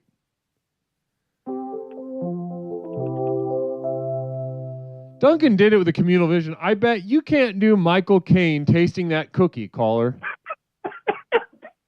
Michael Caine. Oh. This cookie is the absolute most delicious thing I have ever had. If I have had anything worth eating, it is this cookie. Fran Weard with a communal vision. Jinx, 1, 2, 3, 4, 5, 6, 7, 8, 9, 10. Sheen owes me a Coke. Yeah, he does. Yeah, he does. That's the rules, I guess. Okay, so can I give you the next dessert? So Yeah. I went to Las Vegas a couple years ago with some buddies of mine, and it was really nice. I went with a buddy of mine that had passed away from cancer. Before you guys went to Las Vegas? Yeah, and we ended up going to this Gordon Ramsay restaurant that was out there, and it's the burger restaurant. It's in Planet Hollywood. Amazing. And it's so good for the dollar. Like it was like $25 for a full meal. Like we had a burger, a garlic truffle, fucking French fries, and a shake for like $25. That's with a tip. It was amazing. Anyway, best milkshake I ever had. If you're ever in Vegas, you gotta give that a try. It was chocolate milkshake, and then it had pudding, chocolate pudding on top of that. So like the top layer, it was almost like oil and water. You know how it's like, separates and stuff like that. So you had the chocolate milkshake, and then you had the chocolate pudding on top, and then on top of that, you had a chocolate chip cookie on top. And is that Planet Hollywood? Yeah, there's that Planet Hollywood. I don't even know if Planet Hollywood's around anymore, but it's in that casino. Listen, I love that. Can I reflect on that dessert for a moment? Yeah, absolutely. Listen, guys, this is a really good example of I 100%, as he recalls this shake, I believe him 100%. The experience of this shake, especially given that he was there with a friend who has, since passed away, all those things aligned into that specific milkshake being very good. And I'm not saying even that the milkshake wasn't indulgent in and of itself, during any time of your life. I'm just saying, as part of this memory, you created a really nice memory for us. Mm-hmm. But listen, one thing that I do want to underline, though, is that objectively speaking, this does not sound very even good. That when you said the pudding on the milkshake thing, it was really weird. I don't know. I love pudding. I fucking love pudding. Like, pudding is like my favorite. Like, it's not like my favorite, like combined dessert to make, this dish or whatever, but it's just my favorite, like foundational thing. You add that to something else and make a pie. You know what I mean? Mother Nibblebottom, drinks are not dessert. You have to eat dessert with a spoon or a fork. Otherwise, it's just a treat. Wait, a drink is a treat? Wow. Okay, interesting. Call or respond. I don't think that that's true. All the menus that I've looked at, I don't think that there's really a difference between a treat and a dessert. And I don't think that the fork and the spoon has anything to do with it. I think of like dairy treats. I think of going to Dairy Queen. I don't think that Dairy Queen is thinking like, you know what? One thing I will say though is that Mother Nibblebottom currently right now, based on the names I'm seeing in the chat right now, Mother Nibblebottom's our resident two-tubber. Like she's on top of the pile. She's eating fancy shit. When she's talking about indulgent desserts, I think she gets the. You're just saying like, I'll bet Mother Nibblebottom's fancier than you is what I'm saying. Maybe now I'm more cultured because of that. Maybe now I'm going to be like, what are you doing with this milkshake underneath the treat menu or underneath the dessert menu when it's clearly a treat? And then I'm playing with my mustache.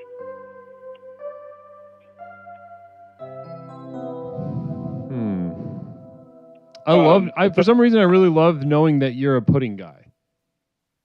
Oh, I love me. It isn't about fancy; it's about forks. But that in itself is like a fancy distinction to make.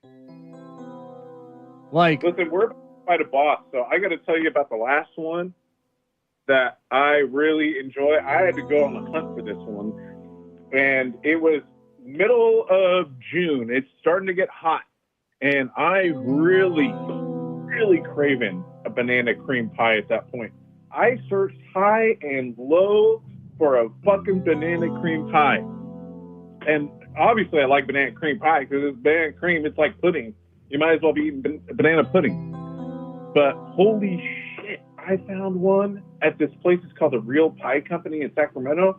They're like, everyone's going to the mom and pop shops now for when it comes to like restaurants and food and desserts for good food.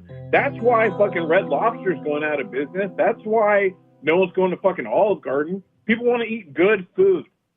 Fucking love Gordon Ramsay. Somebody brought up Baker's Square earlier. Dude, I used to go to fucking Baker Square. That's what I'm saying. I mean, it sounds like you and Brizzle Legs are on the same side right now. Hell yeah. I went to Baker Square when I was a kid. My mom smoked. So they were always like non-smoking or smoking. She's like, smoking. And I was like, this is normal. I mean, it was back then. Yeah, this is like early 90s. Ripping cigs at a Baker Square, looking at the pies through the little rotating glass case. Yeah, that shit anymore. Where the fuck is a Baker Square? I don't know, but listen, anyway. I could go on a long rant about that. But listen, let's just for now, let's go ahead and your third dessert being what was it exactly? Cream pie. I ended up getting it at a place called a Real Pie Company in downtown Sacramento, and it was fucking amazing. Like the graham cracker crust, the whipped cream, it was just so indulgent. Like it was amazing. It's worth waiting, for it to be in season and going to pick up the pie then. Because if you go to Save Mart, you go to Lucky's, and you try and get a pie there, you're overpaying for shit. You're paying for fucking frozen garbage. And that just brings me back to the whole thing. Like, you got to go to the mom and pop shops. You got to find the real shit. And I didn't realize that in my 20s. I don't think most of America realized that, like back in like the 2000s, because you were just Olive Garden and fucking Red Lobster and fucking Sizzler. They're all popping off the chain. And that was the thing. You didn't want to go to the chains. Now you don't want to go to the chains because they're garbage. Ever since COVID, exposed. Fuck the chains. Communal vision from Jessica Bears. Caller, how do you feel about bread pudding? 30 seconds. Bread pudding, traditional. I think it has alcohol in it. It's something I get. I expect to get it at grandma's. But it isn't bad. It's good. And we got one more communal vision sneaking in with Mother Nibblebottom. I will be honest and say that I often am indulgent and elegant at the same time, so I can let go of forks if it makes you guys happy. For the record, I eat ice cream in a bowl. You know what I used to do, and I'm probably going to get terminated for this, but I used to microwave my ice cream. I used to. Namaste. You've been terminated. 708-240-8953. 708-240-8953. Caller, welcome to Explorations with Leslie Tanner. My name is Leslie. What's something I can call you tonight? It's Michaela, and I know that I'm calling a third time. I just wanted to finish my thought. Go ahead, Michaela. Yeah, we're talking about indulgent desserts. Take us into your thoughts. It was just, I ordered fried ice cream. And I don't know how they did it, but gosh darn it, they actually did fry that ice cream. Like it was fried out. I don't know how they did it, but they fried the outside, and I broke in, and there was vanilla ice cream on the inside, and it felt decadent. Oh, now there's some. Yes, Michaela. Third time's a charm. You got it. That is an indulgent dessert. 100%. Fried ice cream, tremendous. People are loving that in the chat. Yeah. Also, for the record, Bit Wars, my dad does the same thing. He heats up his ice cream, and we make fun of him for it. So maybe you're just like a middle-aged man. Who? Wait, what? Who does this? My father. He microwaves his ice cream? Just a little bit, so it's softer. Oh, okay. Well, if that's what we're talking about, I guess that's a little more understandable, but... Okay, well, listen, let's just call it before you fuck it up. You did it. Yeah. You got it. Namaste. Thanks, Michaela. 708-240-8953. 708-240-8953. We're discussing indulgent desserts. Caller, welcome to Explorations with Leslie Tanner. My name is Leslie. Tonight we're talking about indulgent desserts. Caller, what's something I can call you tonight? You can call me Pepperoncini. Pepperoncini, welcome back to the program, brother. How are you? I'm doing okay. I was about to have I think maybe like a stroke or something trying to call in over the past hour. Was it difficult getting in? Yeah, it was. I don't know, if it's because of the technology I'm using or what, but I just couldn't catch that window. So, but we're here. We're here. Just sometimes a lot of people want to speak to the guru, and there's just nothing we could do about that with the current phone system. That's true. That's true. And it's, but I'm here. That's right. We're here. And I wanted to talk about the topic. I'm really excited to talk about it. I think the idea of indulgent desserts is really important. And I think when you truly indulge in a dessert, it's like kind of like what they talk about enlightenment. You know what I mean? Real quick communal vision from Yep, I Sure Do Like Cats. Chin I Don. Oh, was she like in the mafia? But with like a head injury. I'm done. I'm done. Got your ass, Michaela. So, but I think like, okay, so, you have something, let's say you have like, you indulge on like a cannoli, let's say, right? Since we're talking about the mafia, like just an amazing cannoli. But you can only indulge on it once, in my opinion, right? You'll never have truly indulged again having the experience a second time. You can still do it. You can still enjoy it, but it's not that like indulgent moment of bliss that you get. 100%. 100. So.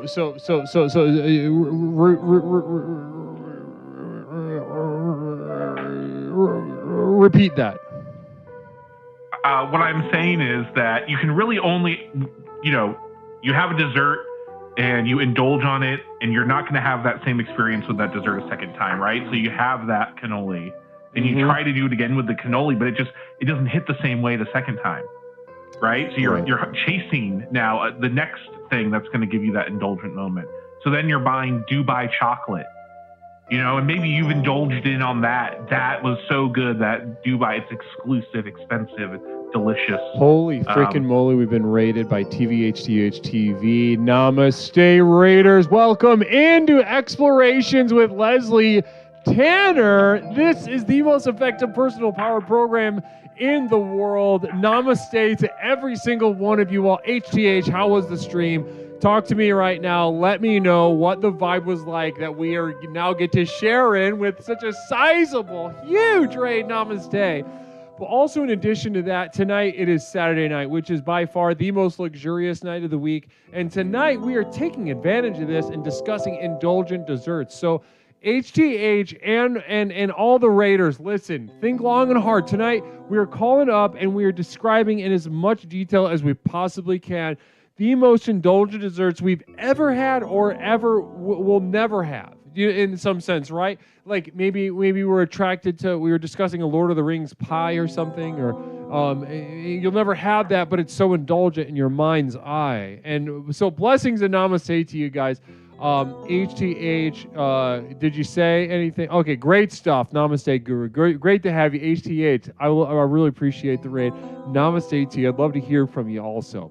We're speaking of Pepperoncini right now, who's drawing a very important distinction with desserts and what it means to experience something indulgent. So I'm going to repeat it back to you, Pepperoncini, just to kind of get it. Make sure I understand from my end. So this indulgence really only happens that first time and then in the memory, because you'll spend the rest of the time chasing it, and it simply will never measure up to that first moment. Like maybe, and you use cannoli as an example. Maybe you love cannolis, you think they're indulgent, but they will never be as indulgent. Quick affirmation for fellas: listen, you got to give yourself little indulgences here and there. I know it's a little gay, but it's good. Okay, and that was for fellas. You're right. It feels gay to be indulgent, because it is a little gay to be indulgent. Imagine yourself just getting little spoonfuls of ice cream and just kicking your feet around. That's the stuff of the next level. Now, Cheen, am I characterizing your argument correctly? Yeah. Well, and so yes, I have found myself chasing that next indulgent dessert. Right. Quick affirmation for ladies. Listen, this one caught me off guard. I was really just immersed in being a man with another straight man that we have on the phone right now. I'm going to go ahead and get another wrap around this affirmation for women. Let's bring that back. Listen, affirmation for ladies. You can steal as much shit as you want from Ulta. Every time. There's no consequences. They legally can't touch you, and just go in there and just smell like shit a little bit. Okay, continue. Yeah. I'm so sorry. I really don't want to be stepping on your toes. Can I give out a quick affirmation for women? Please, yeah. Here, I'll even run the thing for you. Okay, 1, 2, 3. The screen started. Go. Ladies, one of the most indulgent desserts you can have is getting an abortion.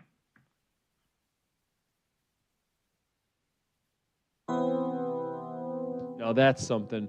Yeah, so we're playing. I love this. You're stepping up to the plate, really challenging our intellects tonight. So an abortion, certainly an indulgent experience. Certainly, and even if you're sad afterward, would you still characterize it as indulgent if they're sad afterward?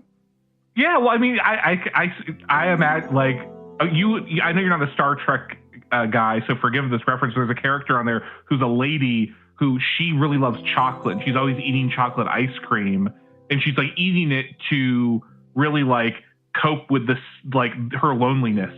And so at the end of the day, she still is sad after eating the big old thing of ice cream. Mother Nipple Bottom. So do you eat it with a spoon or a fork? Lady's choice. Lady's choice. Lady's right to choose, right? Lady's choice. Planned Parenthood, it's a spork. Jessica Bears, quick affirmation for these. The most indulgent dessert you could possibly have is an abortion. Especially if you're non-binary. And thank you so much, Jessica Bears. Appreciate that. Ordering that up for the they, thems. Very generous of you. Now, what were you saying? So my point being, going back to where we were, the abortion aside, which we could get into the weeds with that for hours, I'm sure. Sure. The joy of an abortion, possible topic. But so I'm chasing after these new indulgent treats, right? Next, it's the Dubai chocolate. Then it's like I'm making a pistachio matcha affogato at like 3 a.m, trying to catch that feeling. And I found myself trying anything to get it, right? Something that would hit. I was eating a 6-pack of edible panties in my chair, right? Trying to get that and just could not. And then a couple of days later, I was eating ice cream in front of my children. I told them they couldn't have it, but they were not forced to, but just by me being there, had to see me enjoying the ice cream. And I realized that is the next level of indulgence, right? Is not only is the exclusivity of you enjoying the dessert, but that people who cannot have it, seeing you have it. Right? You know what? That's just making, the first thing I thought of was like, just making sure that you are having within eyeshot of someone who is a have-not. Make sure you do your having in front of people who can't have. Exactly. So what I've been doing, I was just a little test, is get like a something that's easy to drive, like a coned ice cream, like a drumstick. And I just drove up. There's a guy out there, old dude, really rough shape. The handwriting's bad on the sign. This dude isn't even saying he's going to work. He just needs the money. And you roll down that window and you just take a big old lick of it and you throw it on the ground and you drive off. And my God, it was even better than I could have imagined. Ooh, I got shudders. I just shuddered. I got the shivers thinking about how indulgent that would be. That's like, I'll bet that's like a drug. Yeah. Wow. Yeah. Yeah. Wow. And to tie it back, that just gave me an idea. A synthesis just happened right now on your stream, Guru. A true synthesis of ideas. Thank you to Mother Nipplebottom for making this happen. Is what if conservatives, the people, like, you were getting the abortion and all of the people who were like outside the clinic protesting it had to watch, like, see you getting the abortion to, like, just like, some sort of panopticon, like the space where they're allowed to protest. All of these abortions are visible to them, right? Yeah. That would make it that would just take it, I imagine, over the top. Stream it to Facebook, yeah. If you could get some windows, stream it to Facebook. I'm trying to think of some other. What else could you do with it? Oh, so that to make sure that they would see it? Yeah. I think next door. Definitely next door. What's the auction site that it's a vertical streaming auction site? Oh, I have no fucking clue. Is JJ or Ian here? Or Liam probably knows. What's that site called? Oh, like a pickleball courts. You have to build pickleball courts next to abortion clinics. Like that's that's not a bad idea. Wow, now we're playing chess. We're playing 4D chess with this. Whatnot. Old Shinobi. I think it's Whatnot. It's not eBay. You're just scrolling and it's like one person, like they're selling like Temu shoes. Yeah. And then you swipe one more and it's just like vacuum sound, like right after. Is that what you're imagining? It's an unconscious, woman in a hospital gown, and there's just like a bit of flesh towards the bottom of the frame, and it doesn't make a whole lot of sense at first. Then you realize as the vacuum approaches, it's a pussy, and then you just hear the shop vac turn on, and I think something maybe along those lines. Yeah. I think that for our plan of truly making sure that women are getting the indulgence that they deserve, right? Like, let's be honest, they deserve it. They deserve it. They need it. They do. Yeah. They need it. Wow. I think we've opened up quite a bit of ground with this call, Pepperoncini. Thank you. Yeah, absolutely. Guru. Tremendous work as always, Gene. I really appreciate how generous you've been with yourself and your mind tonight, challenging us, moving us forward.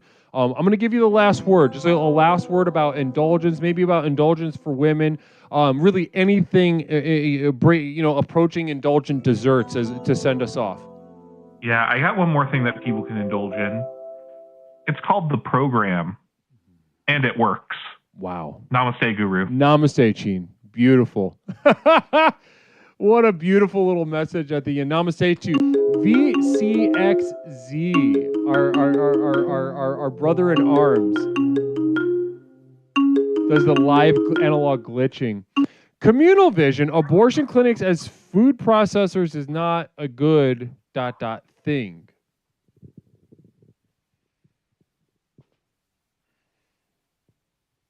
Hello.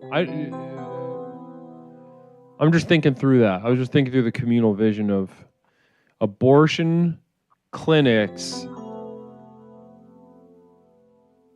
as food processors, like blending food process, like that kind of food, or do you just mean like a factory for food, like hot dog meat or something?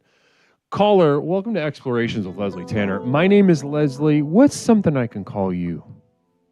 This is Reverend Cost. How you doing this evening, sir? Reverend, it all costs money. Namaste to you. Tonight we're talking about, we are exploring indulgent desserts. It all costs money. So talk to me. Let's jump right in. Talk to me about an indulgent dessert. I got 3. One is situational. 2 are situational, I guess. Let's go. I love this already. The first one is just straight up creme brulee. You want to talk about an indulgent dessert, an overhyped, just this is pure. I'm eating this pureed banana because I want to make a chef's life difficult. Creme brulee is probably a top tier indulgent because it's so silky smooth and it just slides, it melts, it's got a really good flavor and it's kind of a pain in the ass to make. I love it. So the fact that you are inconveniencing someone in order to make it kind of adds to the sweet and smooth indulgence of this dessert. Indeed, which ties directly into my next one. Hot chocolate or hot cocoa at any family-style restaurant. Thinking like Red Robin's, Perkins, Denny's, IHOP, because the wait staff hate making them. That's true. Listen, I used to work as a server at a restaurant for many years, and yes, that, like, because the server is pretty much, maybe they do it behind the bar if there's a bar, but even if that's the case, if there is a bar, sometimes the server has to like figure out how to set time aside, because it's like coffee and tea, but it's like more labor.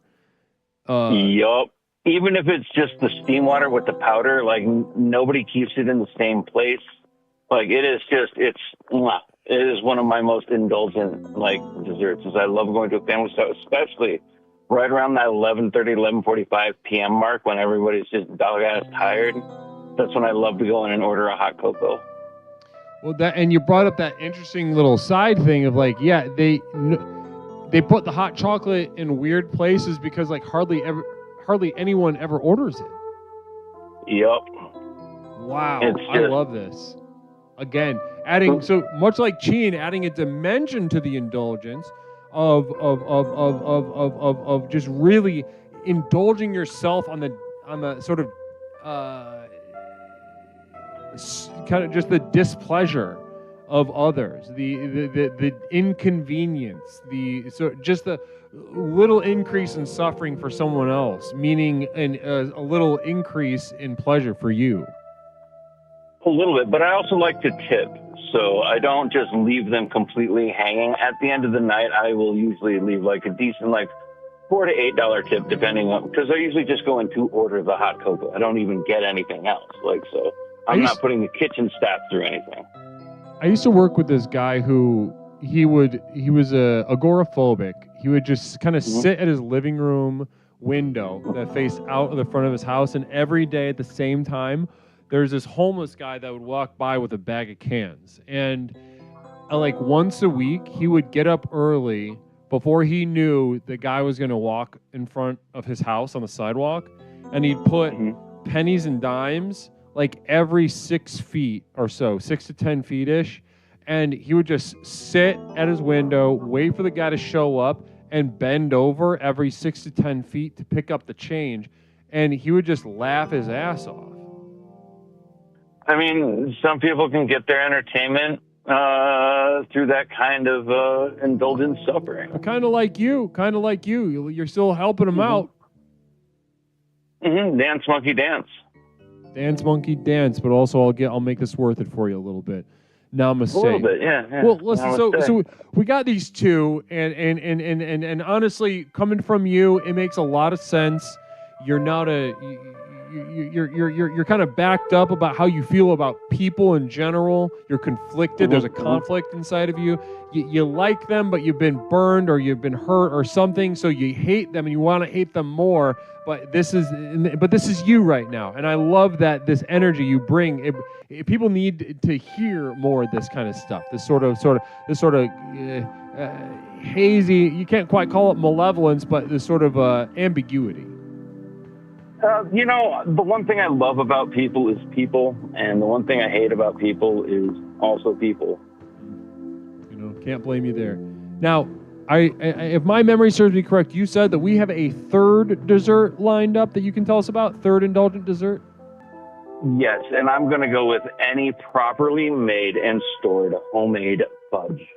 If someone goes out of their way to make you a homemade fudge, it's never in large batches. You never see like pounds and stuff. It's always that little bit, and you get that little tiny 1-inch square, and it just, you're at Thanksgiving, right? You've already had like your turkey dinner. Oh, sure. You've had your sweet roll. You know, you've had like some candied yam on the side there and a little bit of cranberry sauce. You know, you've had that full meal, but then somebody brings out that little tray of fudge, and you're like, yeah, that's gonna top me off right there. That's about the fuck. So a little bit of fudge, especially around the holidays, it really gets you sort of, really wets your whistle, so to speak. It's just one of the most indulgent things because, like, think about it. You can have fudge. I mean, you can go to the store right now, buy the ingredients, whip up some fudge. You can have fudge anytime you want. You can just go buy the shit right off the shelf. It's not even that complicated. It's not a complicated thing to make.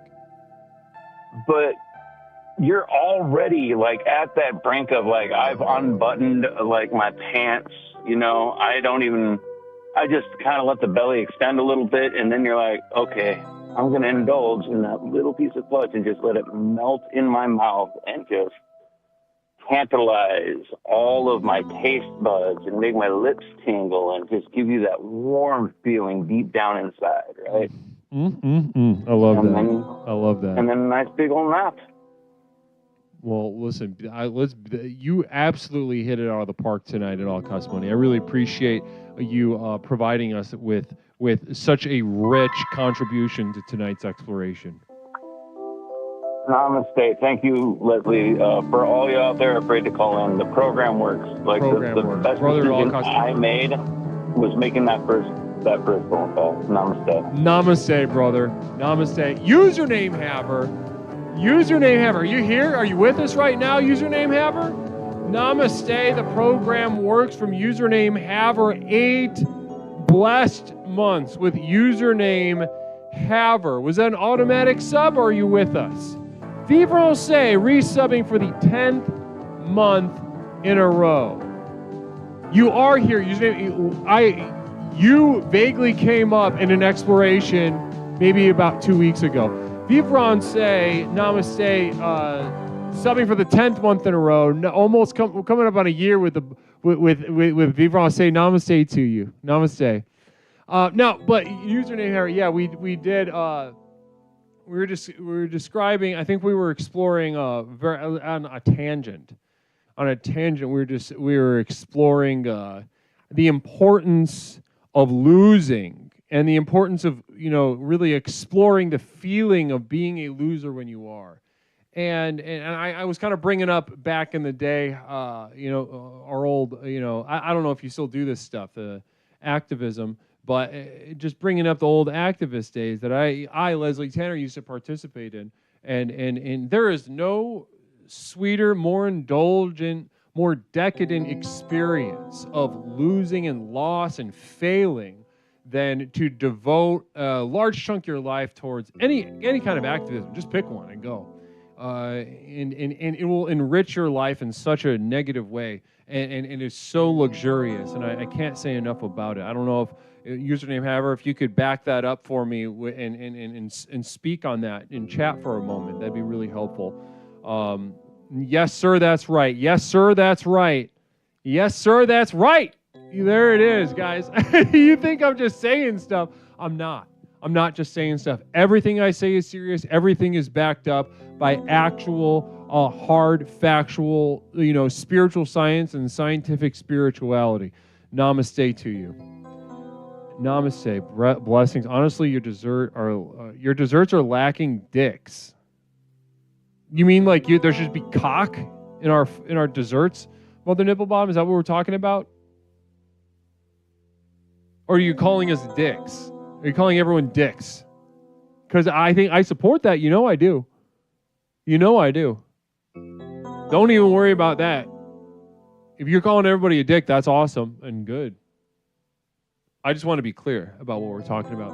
Well, guys, it's time for me to take a urination break. Namaste, everybody. Guys, sit tight. Oh, real quick, we've got a communal vision from Mother Nipplebottom. Mother Nipplebottom, indulgence is dessert sex.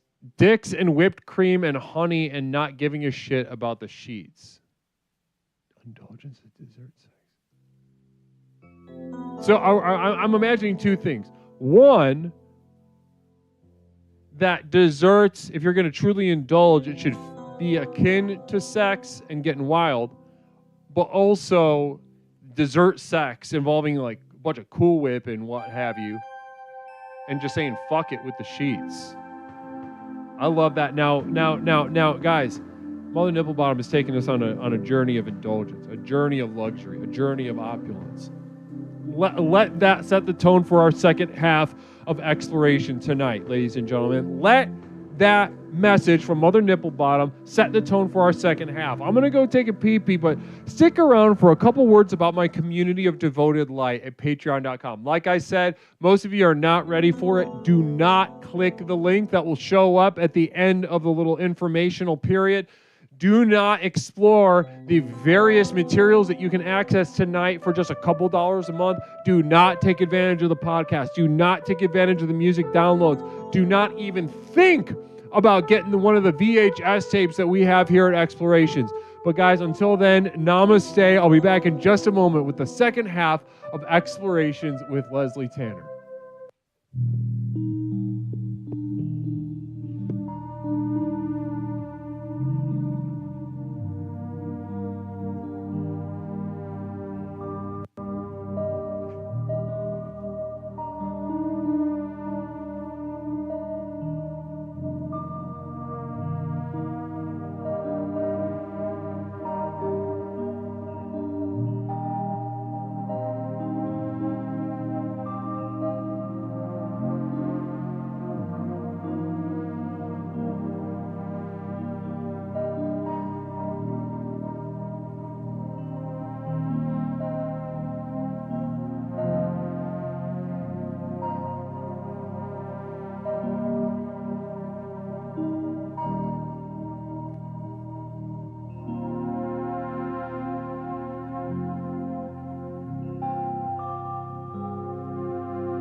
Explorations with Leslie Tanner.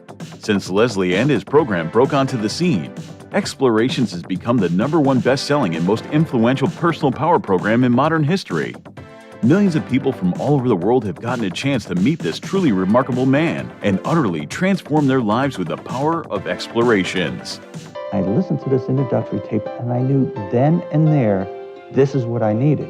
I felt just so much better knowing there are a bunch of people out there suffering like me. I'm not kidding you. I think after the first tape, I knew, okay, I'm gonna be fine. I got such relief from the very beginning, starting the program. Now that you've gotten a taste of what this program is capable of, it's time to show you how to take your life to the next level. Here to tell you more about what is possible is legally licensed clinical therapist, author, coach, speaker, entrepreneur, martial artist, amateur musician, one of the nation's foremost thinkers, and our guru, Leslie Tanner. Good evening, everyone. Whether you've been with us since the very beginning and have watched explorations work wonders in your life, or you're joining us for the first time tonight, I say namaste to you. As you've watched explorations in action during our call-in show, no doubt your mind is reeling from the limitless potential you now know is possible. Between the tailored themes and lectures, to the myriad avenues of exploration through the channel points, to the customized ways to interact with me and the community, there simply has never been anything quite like this program. Now is usually the point in one of these self-help programs where it starts to sound like a sales pitch. Someone like me might normally say something like, "Listen, I know your time is precious. Let me cut to the chase." But there's only one problem with that. We know your time isn't precious. I could speak at length for hours and hours about absolutely nothing, and I still wouldn't be wasting your time because, well, you're here, looking for a fast, all-encompassing solution to the problems in your life that have become so intolerable, you're not sure what you're going to do. You may be considering any number of extreme decisions, ranging from short-term band-aids to more permanent solutions. However, as dark and bleak as your situation is, so too must our tools be bright and revolutionary. So whether you're tired and looking for more energy and enthusiasm for life, or maybe you're lonely and isolated but want better relationships, let me tell you that for these things and so much more, my breakthrough program of explorations to explore the universe and beyond really works. It's worked for elite performance athletes, critically acclaimed artists, best-selling authors, entrepreneurs, and for thousands of others just like you. I have been blessed by the universe for a brief moment that I now command upwards of $50,000 for speaking engagements. But through the technology of this program, you can hire me, Leslie Tanner, as your personal therapist, coach, and guru, all rolled into one at the Community of Devoted Light on patreon.com. where you and thousands of others just like you are learning to leverage the chaos around them to catapult their lives to heights that were previously unimaginable.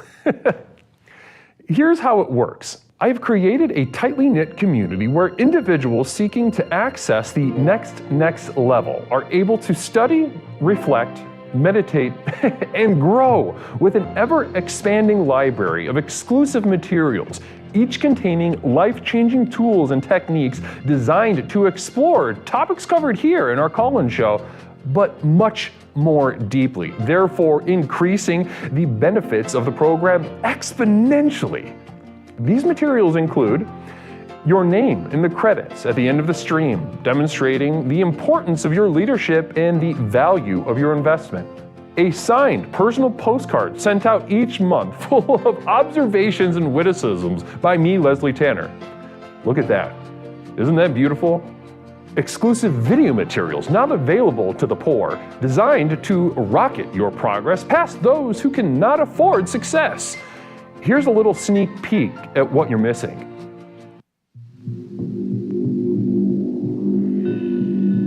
Now, the first thing I think of when I think of a hole, to be completely honest with everyone, is a sexual hole that I want to put my penis in. It's a thought that happens so fast and quiet that it hardly even happens. But since I've been doing my own meditation tapes, it's slowed my thoughts a little bit so that I can hear and see them. Downloads of all specially crafted music used in our productions here and elsewhere that have accompanied your journey thus far. Tracks such as New Beginnings, Psychic Romance, Reaching into Darkness, or The Skeptic's Gamble.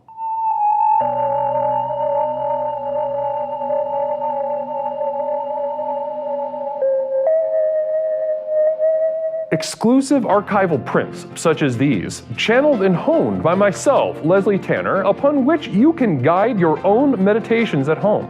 I'm not an artist, nor do I claim to be.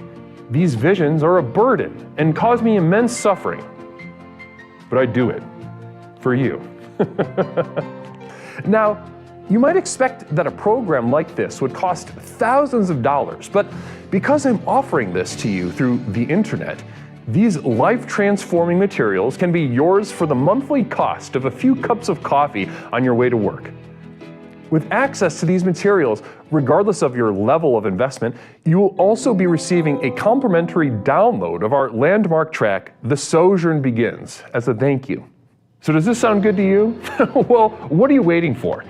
If you are ready to join the thousands of others who have already committed to the final journey to access the next level, simply type Final Journey into the chat and you will be guided with further instructions. One thing I can promise you is that however massive your problems are, however abject and humiliating your life has become, I have created something so simple yet so profound in this program, you'll be absolutely flabbergasted by the results. Now, let's get back to the program. Namaste. Welcome back, everyone, to the most powerful personal program in the country, if not the world, Explorations with Leslie Tanner. Namaste. Those a couple words about my community of devoted light. We got a new podcast going up. Man, I'm just gonna put it up tomorrow. F it. You know, we got a doozy. So right now, the most recent podcast episode that's up right now was a sit down with my temporary roommate, not me. It's an hour-long sit down, very interesting stuff. Covered any this, that, and the other manner of topics, but also this next one's also a doozy, ladies and gentlemen. If again, I know a lot of you are not called to it, nor should you be. You're simply not ready for it. But if you do feel called, then tomorrow we got a new one coming up. Namaste to you. How's everyone doing? We're getting into the. If we're getting into the second half of the program here tonight, we're discussing Indulgent Desserts. Indulgent Desserts. Namaste to everybody. Blessings to you. My dad, Sam, namaste to you. How are everybody over at YouTube? How are we doing? I have not had a little sit down with you yet tonight. How is everyone over at youtube.com holding up? My YouTube chatters. You're a weird bunch. You are. You got a weird, different vibe over there, and I love it. I love it. You know, I love the back and forth between Twitch and YouTube, to be honest. The back and forth. You know, because Alex, yes, they are. They're available on Patreon. You can listen to the first chunk of it for free. I'm pretty sure, but the full hour and the videos and the what have yous, and the postcard and whatnot. Can I ask everybody a question? Before we open up the line? Data Pagan, one of the most committed explorers you'll find. Data Pagan, a father of three. Congrats on the transition. It's incredible to look back at how much this program has changed my life in almost a year. Namaste, and thank you, Guru, for the indulgent dessert of exploration. Namaste to you, hon. Appreciate that. Namaste to you. Wow. Yeah, you can call the channel in just a moment, VCX. Just 1 second. I have a question that I want to ask everybody. Because so there are times when I consider, right, that, this is the primary vehicle of explorations, the Twitch and the YouTube stream, the live streaming. The thing is about live streaming, it's if you're somewhat familiar with live streaming, then it's an easy buy, right? It's an easy to hop on. But in terms of getting this program to as many hands as possible, how many of you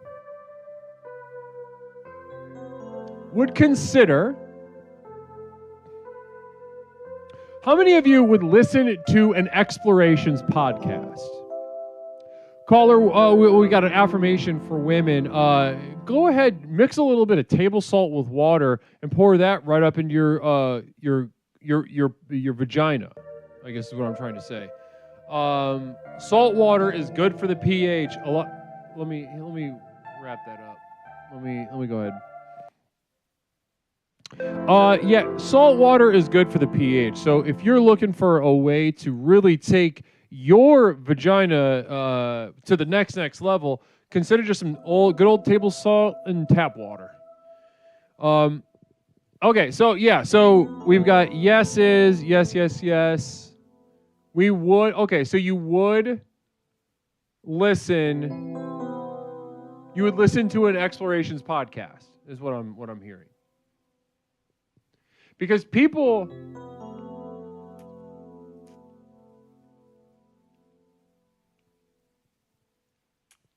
interesting, okay. Because I've been considering it, especially with live call guests.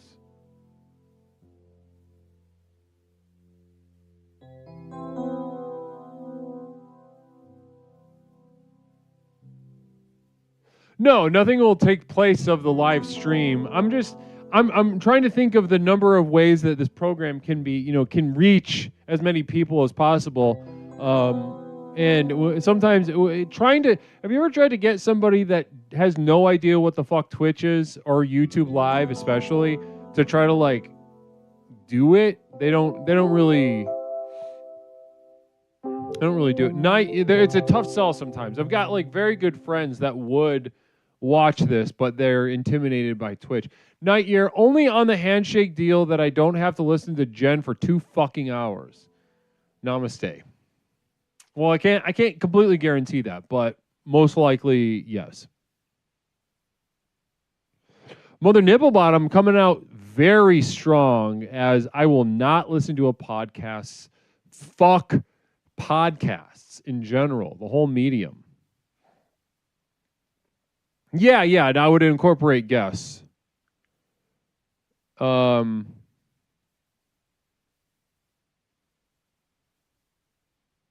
I know, right? Face not made for radio. Namaste. No, Hawk 5, yeah, definitely would be incorporating guests. Okay, interesting. So you guys, some people would listen to it. Because right now the podcast, we got a podcast on the Patreon. Sometimes I consider retooling, moving forward differently. People will watch it on YouTube if you call it a podcast. Well,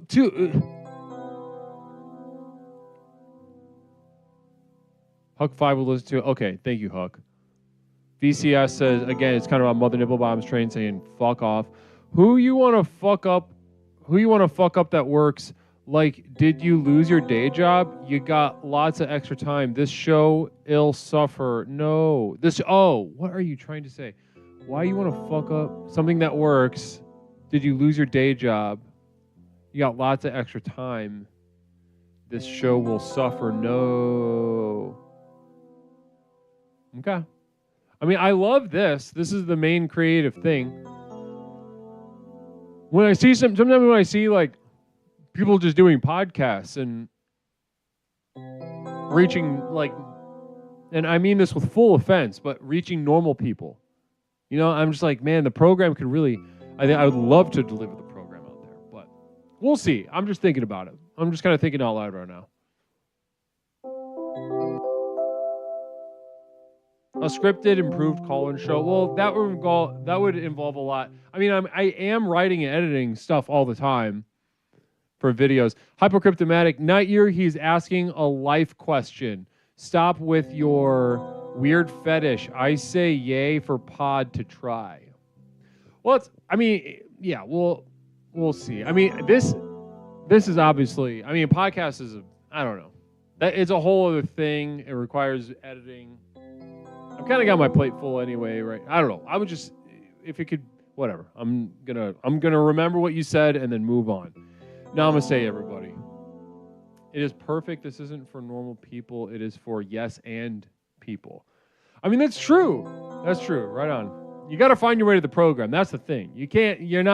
It's not just going to be sitting there waiting for you. It's at the end of a very weird path. This is a very special place to be.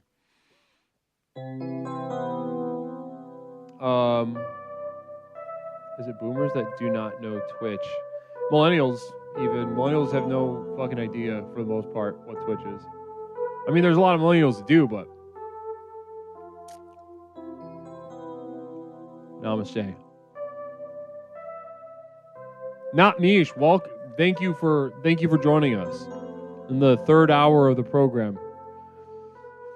That's true. Well, listen, it's going to expand, though. It's going to expand at some point. There's some stuff coming down the pipeline that'll change things a little bit. It's a little bit ways off, but it's going to shake things up here. Attract maybe some different people, I would imagine. But we'll get to that bridge when we get to it. Namaste, everyone. No, absolutely not. No, it wouldn't.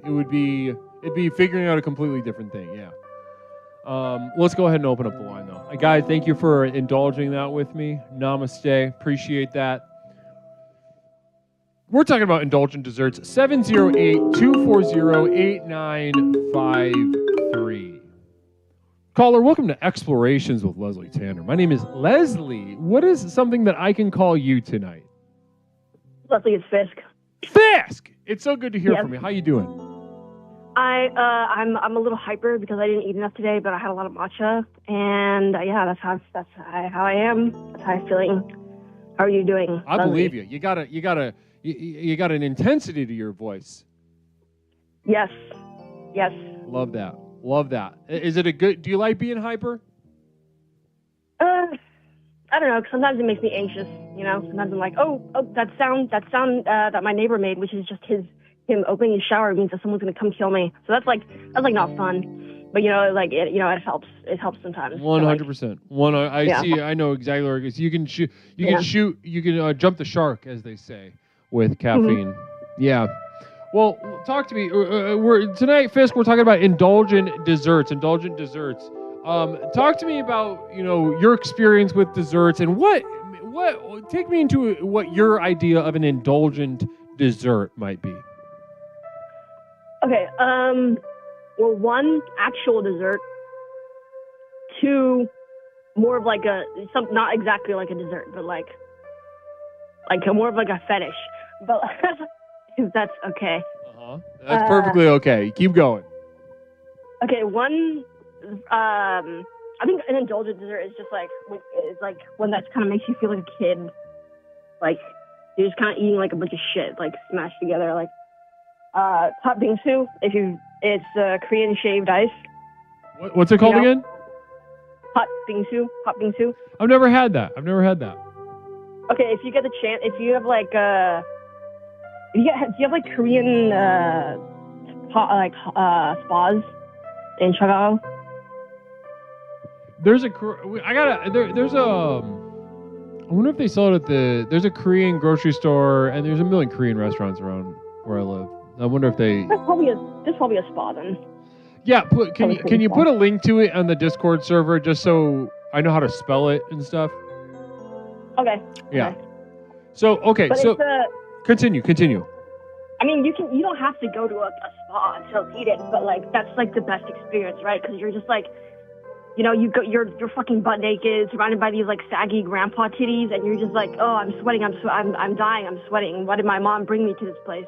And like it's like, oh, you're filled with shame. But then you get done, you take a shower, and then you get to like the food court place, and you feel really like refreshed because you sweated out all your sins.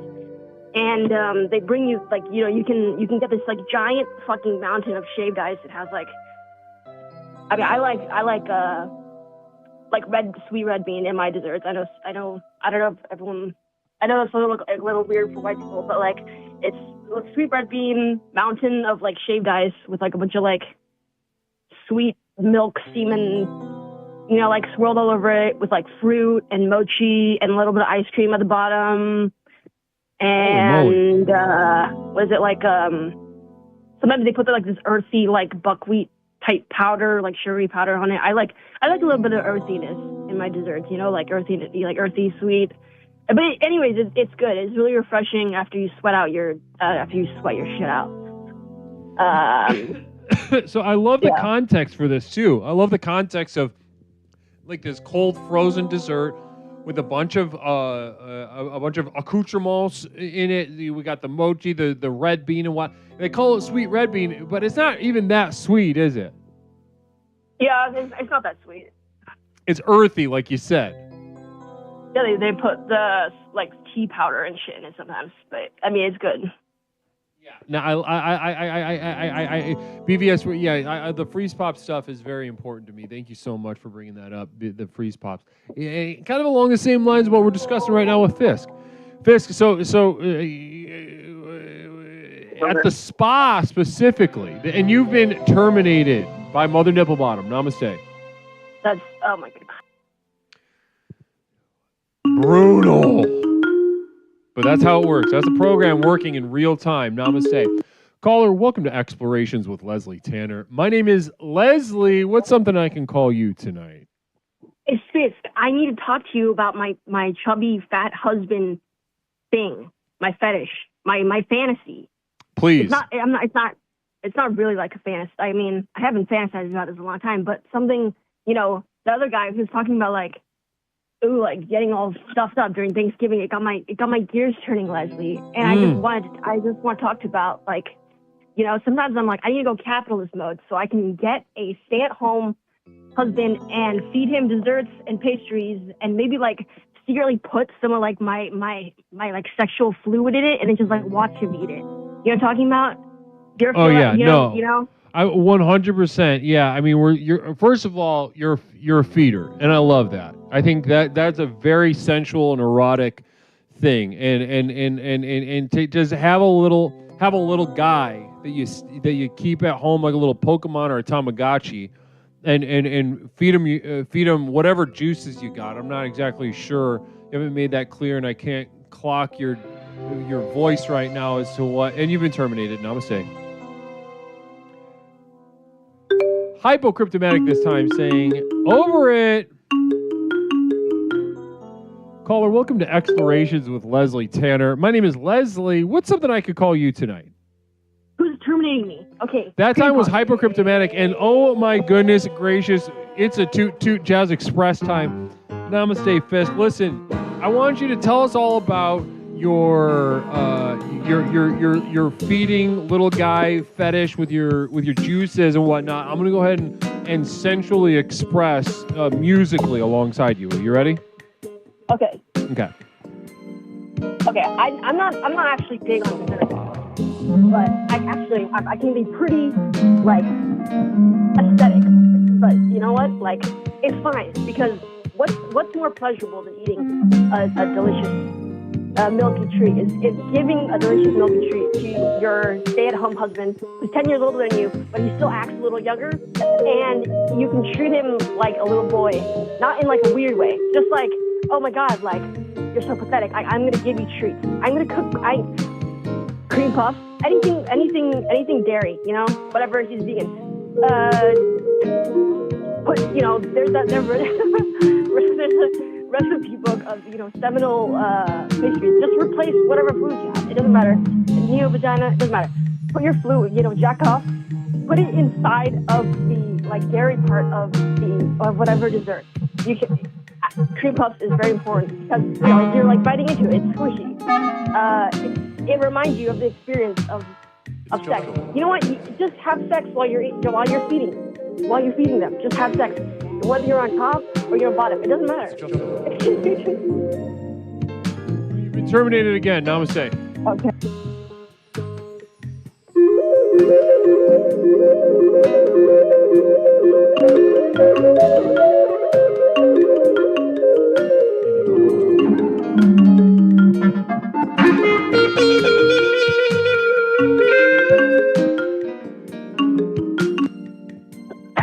My dad said yes, it is an Akai. It's an Earwee USB controller. Namaste. Good call. Very good eye. Namaste. Caller, welcome to Explorations. You're in the midst of a Jazz Express. How are you tonight? No, the Jazz Express is over. I love Jell-O, and you can put fruit cocktail in it.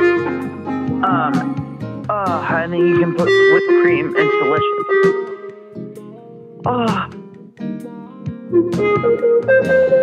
Sebastian's hiding in a house with a baseball hat on. Like it's Dexter. What? I said I like Jell-O. I'll put fruit cocktail and some whipped cream. That's delicious. I'm not much of a sweet person, but I bet Mish would love that. She'd love that. That'd be a refreshing one. Oh, sounds like the speed's gotten different, huh? It's a regular old speed girl. I don't remember what that speed is. Mother Nipple Bottom pulling up on top tonight.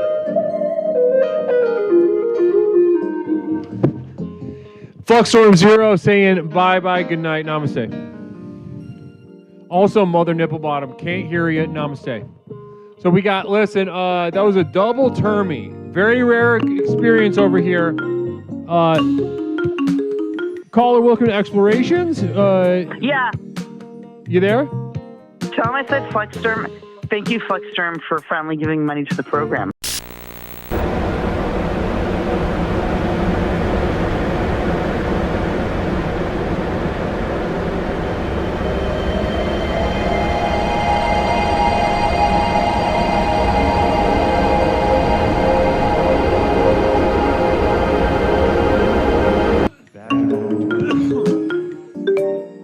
Namaste. Caller, welcome to Explorations. You are amidst a Jazz Express. What's up I can call you tonight?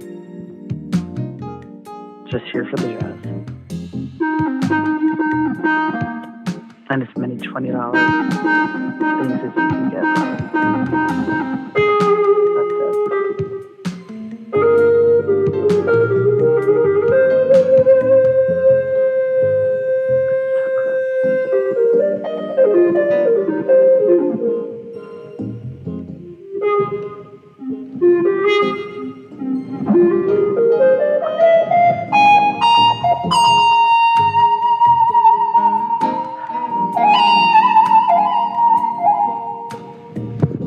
Oh, namaste. The show's not. Namaste. Blessings to you. Caller. What's up, what's your name? What's your? You have to say. You can't whisper.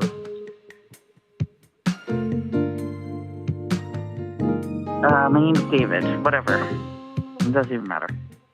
David, welcome to the... Keep throwing those 1,000 bits out. Namaste. 20 bits. Thank you so much, Pierogi University. 20 bits. Mindy New, 1 bit. Jenny, can we hear a queef for jazz? Bill Wars with a community sub. Toucan Dale with 100 bits. Thank you so much. That was extremely generous of you. And then we had the Mother Nipple Bottom Termy. We got the Termies were raining earlier. Namaste. So listen. Oh, I know. Me and Mother Nipple Bottom, we were running together. Bits. I love her. Bits. Namaste.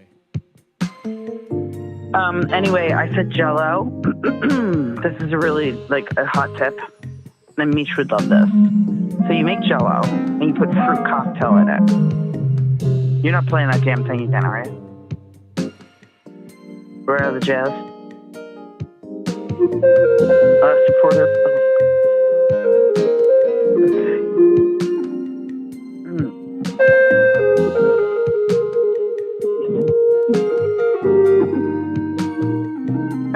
I'm gonna send Misha a pillow.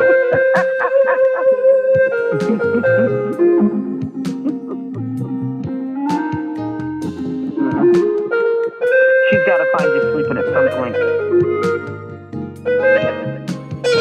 With that damn toodaloo. Just tootin'. Okay, listen. Do you have anything to indulge with desserts? I said it. I told you. I said Jell-O. Okay, wait. Listen. So get strawberry Jell-O. Okay. Okay. This is delish. Put you have to drain it, and then you put a can of fruit cocktail in it. Duncan did it, 200 bits. Thanks for the cutting edge Jell-O mold tip from a 1954 Ladies Ho Journal, Jen. Ladies Ho Journal. Okay, well, Nobody else brought it up, and he didn't mention Cool Whip, that you put Cool Whip on top. And you're going to be in heaven, bud. You're going to be in heaven.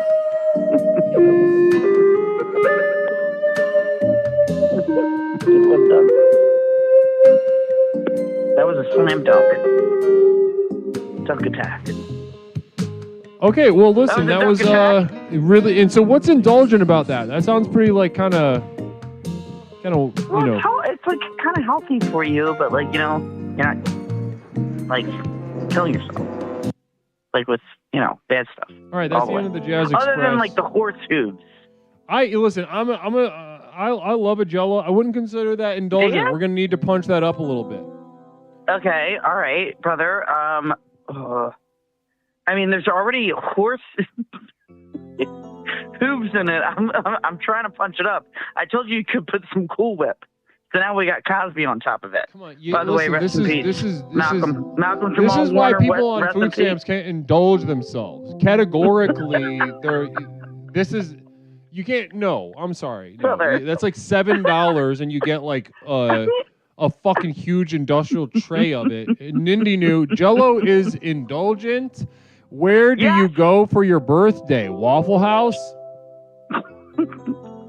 We don't have Waffle Houses here. And Nindy knew. screw you. HTV putting 201 bits up. One more bit, then Duncan did it. So we got a little competition going.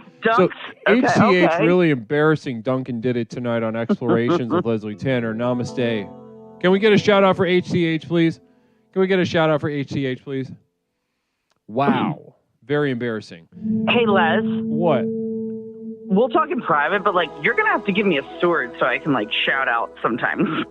I'm gonna have to, or like be like good for the pet, like Patreon. You're gonna have to give me a sword, brother. Nothing. A sword? It's okay. Why do I have to wait? Why do you need a sword? on Talk to me. I'm cool to give you a sword. I got several swords in front of me that I'm not doing anything with. Why do we need a sword? Because I will tell everybody where Patreon is very important and we need to be there so that there's important messages for the community and we're all together and it's very beautiful. It's the cream of the crop. Yeah, absolutely. You know, absolutely. Hey, guess what happens? Huh. What happens with cream? What happens with cream? It rises at the top. Yeah, 100%. Nindy New, explorer, entrepreneur, coming in with a. I'm glad that you remembered that you have this power. Swords are for winners. Okay. Yeah, exactly. Thanks for proving my point. Well, anyway, listen, it was great to talk to you. Namaste. All right, wait. 708-240-8953. 708-240-8953. We're talking about indulgent desserts. Caller, welcome to Explorations with Leslie Tanner. My name is Leslie. What is something I can call you tonight? It's Mish. Mish, how we doing tonight, Mish? Well, I just woke up from a nap. Wonderful. And then I'm going to go to sleep for real soon. Well, listen, your name came up earlier in the stream. Would you believe that? Oh my God, what happened? Well, listen, we got a very rare call from Explorer Slowboy, which was very exciting. It was great to talk to Slowboy, even just for a couple of minutes. But Slowboy, we were talking about indulgent desserts, and she started talking to us about, I'm a little bit older. I don't know if anyone remembers this, but she brought up, do you remember the Viennetta cake? Ooh. That cake that was it was frozen, it had the ruffles, like the little, you know what I'm talking about? Yeah. The old commercial, yeah. And then they'd eat it in like a wine glass or something. Yeah, I remember watching that commercial as a kid and being like, that's for rich people. Right. And I think it really speaks to, how, and then we started talking about how indulgence, really used to mean something, and luxury used to really mean something back then, huh? Yep. Yeah, yep. I would love to get my hands on a Viennetta cake. I'd go crazy on that thing. Do they still make that? Real quick communal vision coming in from Mother Nipplebottom. I want to say tiramisu sounds like an elegant, indulgent dessert. Yum! Now that's fun. That is- Now, Mother Nipplebottom has been on a roll tonight, has been on fire. Tiramisu. Now, what would set tiramisu apart from tiramisu? Go ahead, Mish. I already like tiramisu a lot. Maybe it's pink. Okay. Yeah, that's a start. It's pink. It's pink. And why is it pink? What is there like a flavoring, or we're just doing the color? No, I just like pink. No strawberry Like, or Yeah, like a light pink. No strawberry. tastes the same exact way. Yeah. And so then it's just pink and no Fluxstorm Zero gifting a sub to Space Cat. Namaste to the both of you. Flux, very generous of you, and Space Cat 3, I really hope you appreciate that. I really hope you put that to good use. Namaste to you. Now, Mish, today we're exploring indulgent desserts, or sinful little treats. Talk to me, Mish. Talk to me about a sort of indulgent dessert that you've had or have wanted to have thus far in your life. Talk to us about that.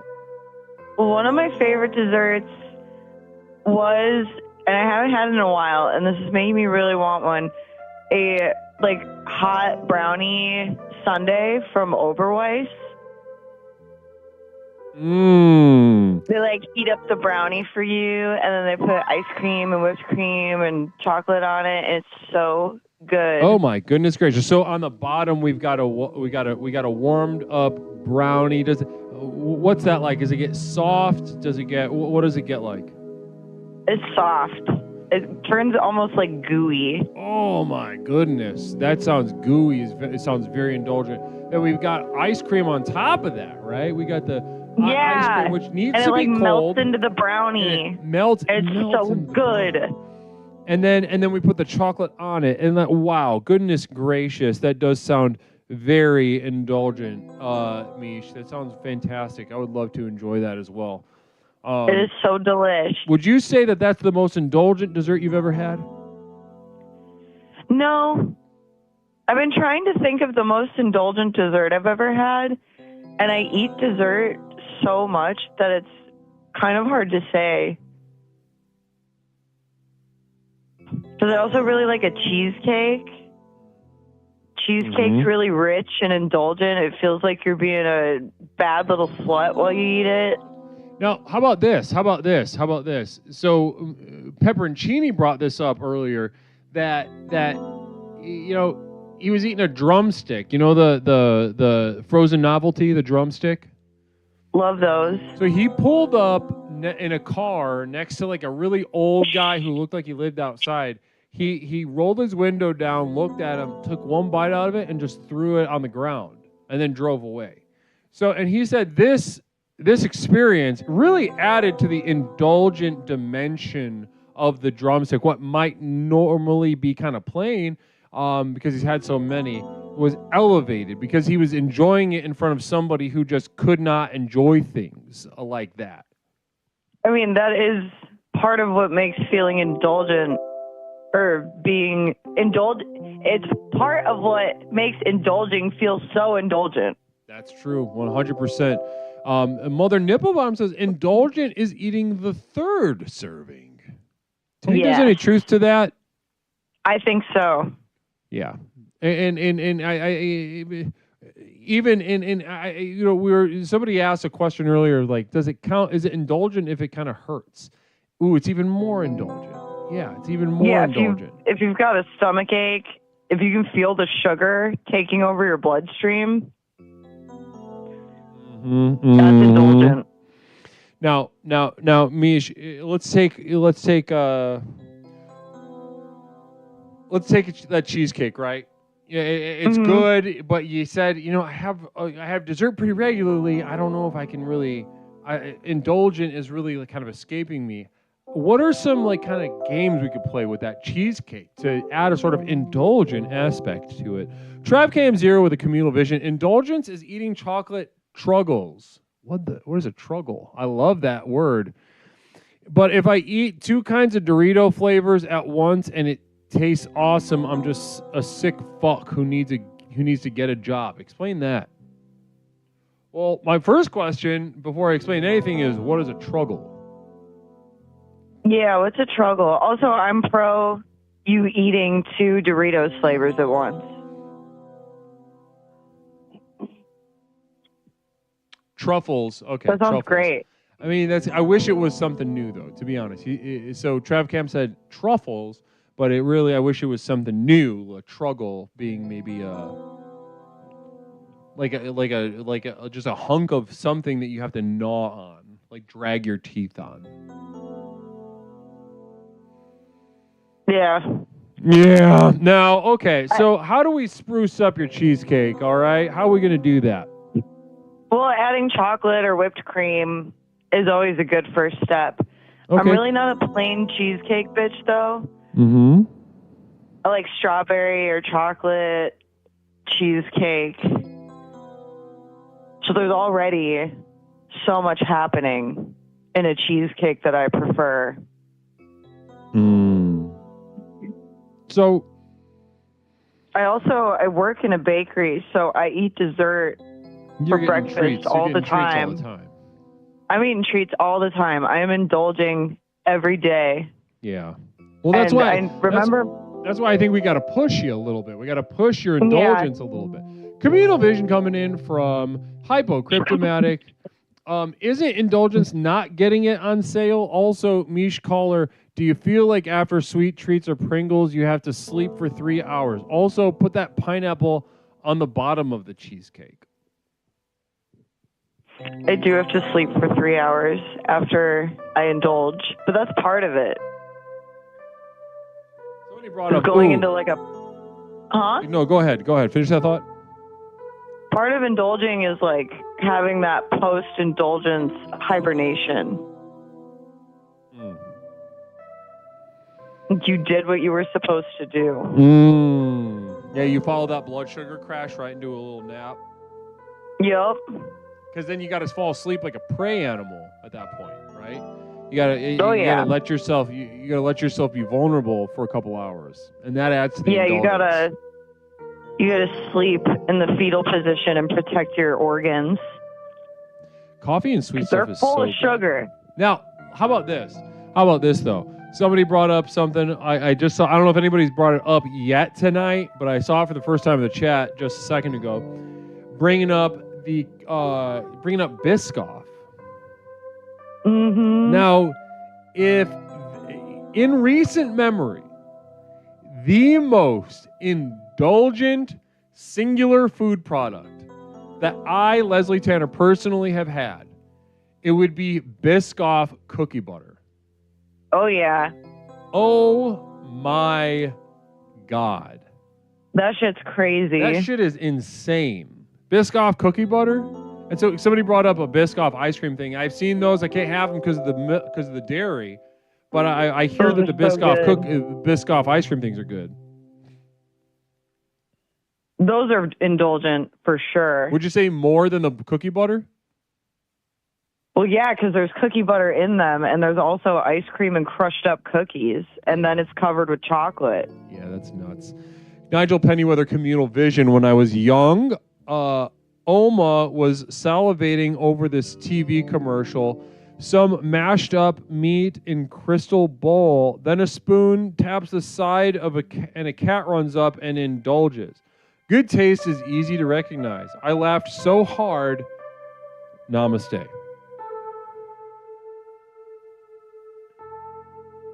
That was a fun little ride. I can't say that it made sense, but it was a fun little journey, and I appreciate that, Nigel. Namaste. Trixie Horse saying there's literal cocaine in cookie butter. That's the kind of stuff that would like kill like a Victorian orphan. Just you might as well just put a bullet in their fucking head. They'd probably just blast off if they had that.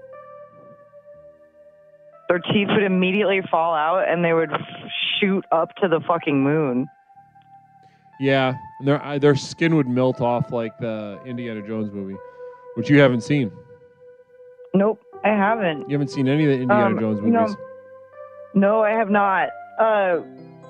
In following up with Eugene talking about taking a bite of a drumstick and then like throwing it out the window. Yeah,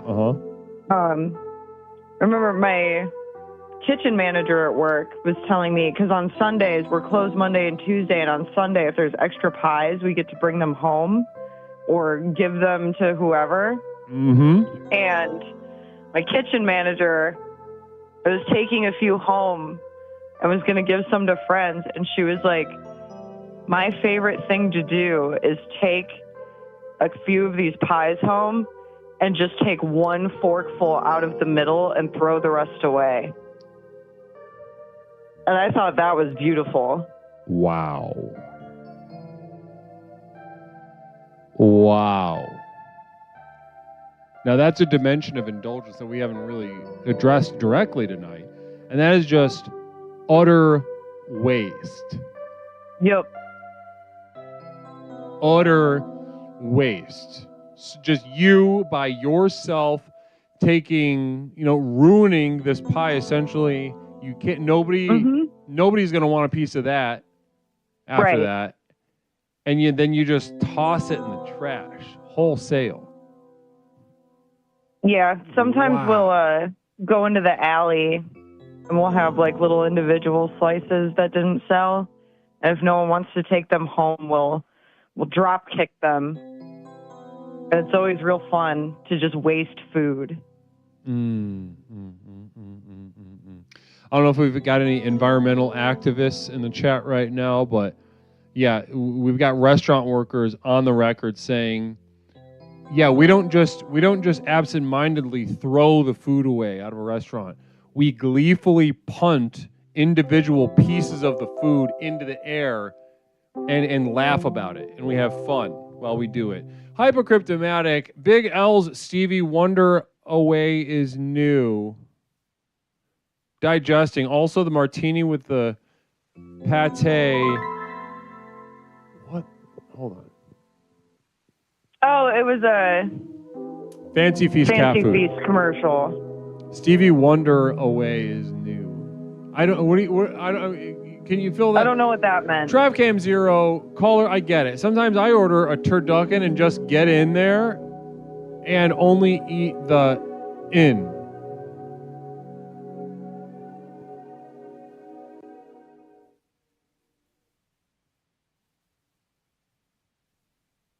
Sometimes at work we'll share a Swing and a miss, roll. Trav. Namaste. Continue. We'll share a cinnamon roll before we open. It'll be fresh. It'll be kind of warm still. And someone will just eat the middle. Sometimes it's me. Sometimes it's not me. But going straight for the middle of the cinnamon roll is extremely indulgent. Yeah, the middle of the cinnamon roll, again, I know I got aroused earlier in the stream, but the middle of the cinnamon roll, I got to be careful of the Cinnabon at the mall because I'm going to catch a charge. Oh, you shouldn't be able to show the middle of a cinnamon roll uncensored. No, you shouldn't. You shouldn't, and they shouldn't sell that at a mall. No, there's children around. You know what I'm saying? Yeah. No. We gotta. That's adults only. That should. That's at the video store. You go behind the curtain, 18 up, and then there. That's when you get the middle of the cinnamon roll. You gotta. There's got to be something for that, right? You got to have an ID. Yeah. You need to verify you're of age. Yeah. And I think yeah, wow. That's something to think about. Listen, Mish, you really brought up some really I want to kind of go over a couple of points that you brought up. We got started with some of the normal desserts that you eat, and you mentioned lacking a little bit of luxury to it because you they play such a a fundamental role in your life. But then we explored waste as a way of indulging even further. Just the act of waste. And I think that was very beautiful. Alex likes or licks or whatever. Once you eat the center of a cinnamon roll, it makes a hole. That's true. That's true. That's so true. And I appreciate you bringing that up. That's a very valuable perspective, Alex. Namaste to you. And I'm going to be thinking about that all night. I'm not letting go. My brain is latched onto that. I'm going to think about that at work the next time I look at a cinnamon roll. Like a baby on a breast full of milk. I am latched on, and I'm not letting go. Namaste. Thank you so much. Now, one thing before we go, not Mish, I want to explore with you is this tiramisu that Mother Nipplebottom very inspirationally brought up. Can we punch this up a little bit? I think pink is a good start, but I think there's room there. You know what I mean? There's room for something. Maybe. But it's already so good. Yeah, but if you're putting your name on it, right? Don't you want it to,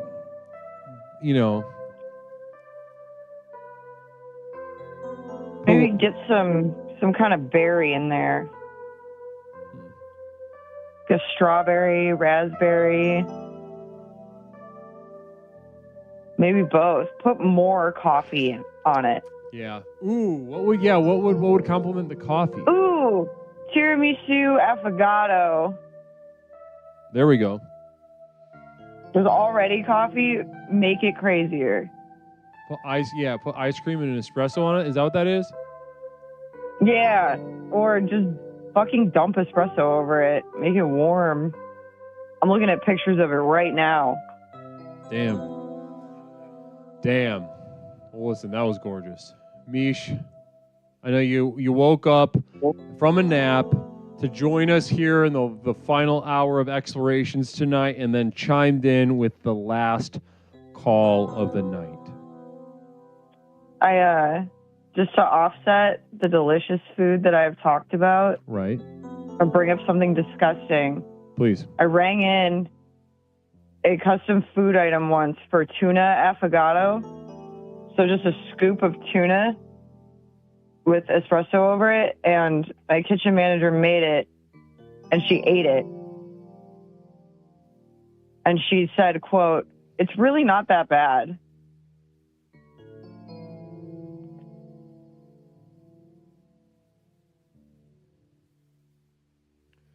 Thanks so much, Mish. Really appreciate you and on that note.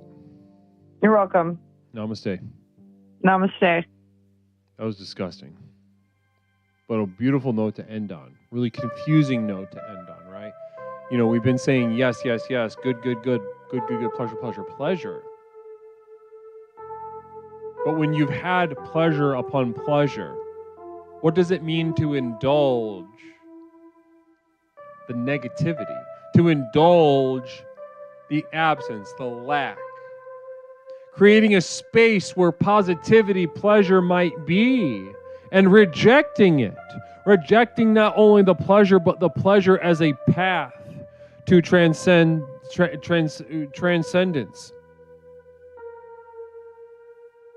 And in that way, in many ways, that tuna coffee, tiramisu, affogato, whatever the fuck that was, that sounds to me just as much of a path to the next level, maybe even more so than anything we talked about tonight. Namaste. Absolutely beautiful exploration tonight, everybody. Gorgeous work. I knew that you guys were going to step up to the plate with Indulgent Desserts tonight as we discussed this. Thank you to everybody who brought up such tremendous stuff. Thank you also to everybody who hung out so hard tonight. Really, this was a tight hang, a really nice, attentive, beautiful exploration. Hypercryptomatic going to hell, The hot place? Yeah, I don't know what you're talking about. But thank you. Thank you again to everybody who hung out. Again, like I said, everybody who really made this such a beautiful evening. Also, I want to thank as always, I want to thank my moderators for holding it down. And I want to thank the raiders. We were raided by HTH TV with another fat cock of a raid. Namaste to you, HTH. Thank you so much for bringing your crowd over here. Thank you also to my mods. Thank you to my community of devoted light at patreon.com, the backbone. Guys, you guys are doing the work. That's the most effective way to support the project here. And also thank you for indulging me, everybody, with that business about a podcast. I don't know if that's actually going to happen. I'm just thinking out loud. I have been inspired by tonight's program, and I will be indulging tomorrow. Thank you all. Namaste. Nigel Pennyweather, blessings, beautiful message from you, and thank you so much. Can't thank you enough. Can't thank you enough for that little send-off. Namaste, guys. Everyone's sleepy. Blessings. Is Duncan streaming?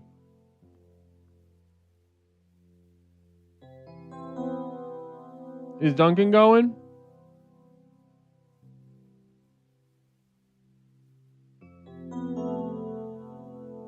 I don't see him.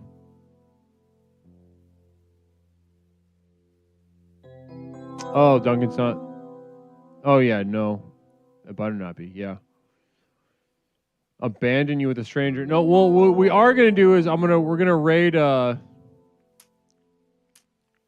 don't worry. We're just jesting around, Zasir said. We're just jesting around, brother. Of course. Of course. No, thank you for hanging out.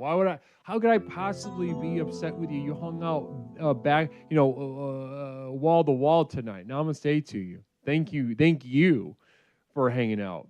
No, we're gonna join. This is one of my favorite Saturday night. This is one of my favorite Saturday night.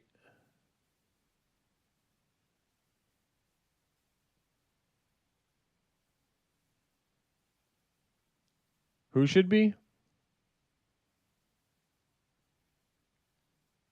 One of my favorite Saturday night raids is database. I like, now this is a Saturday night vibe. We're talking about indulgence and what have you. Let's take this over to database.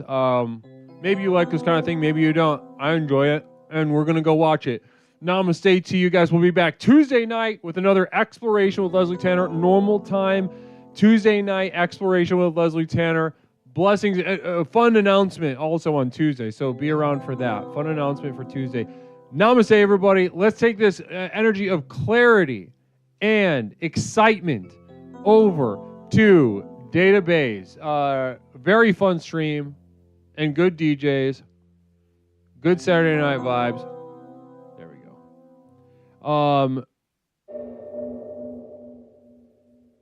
Fucking Jesus. All right, namaste, everybody. I'll see you guys Tuesday night. Thanks for hanging out. Tuesday.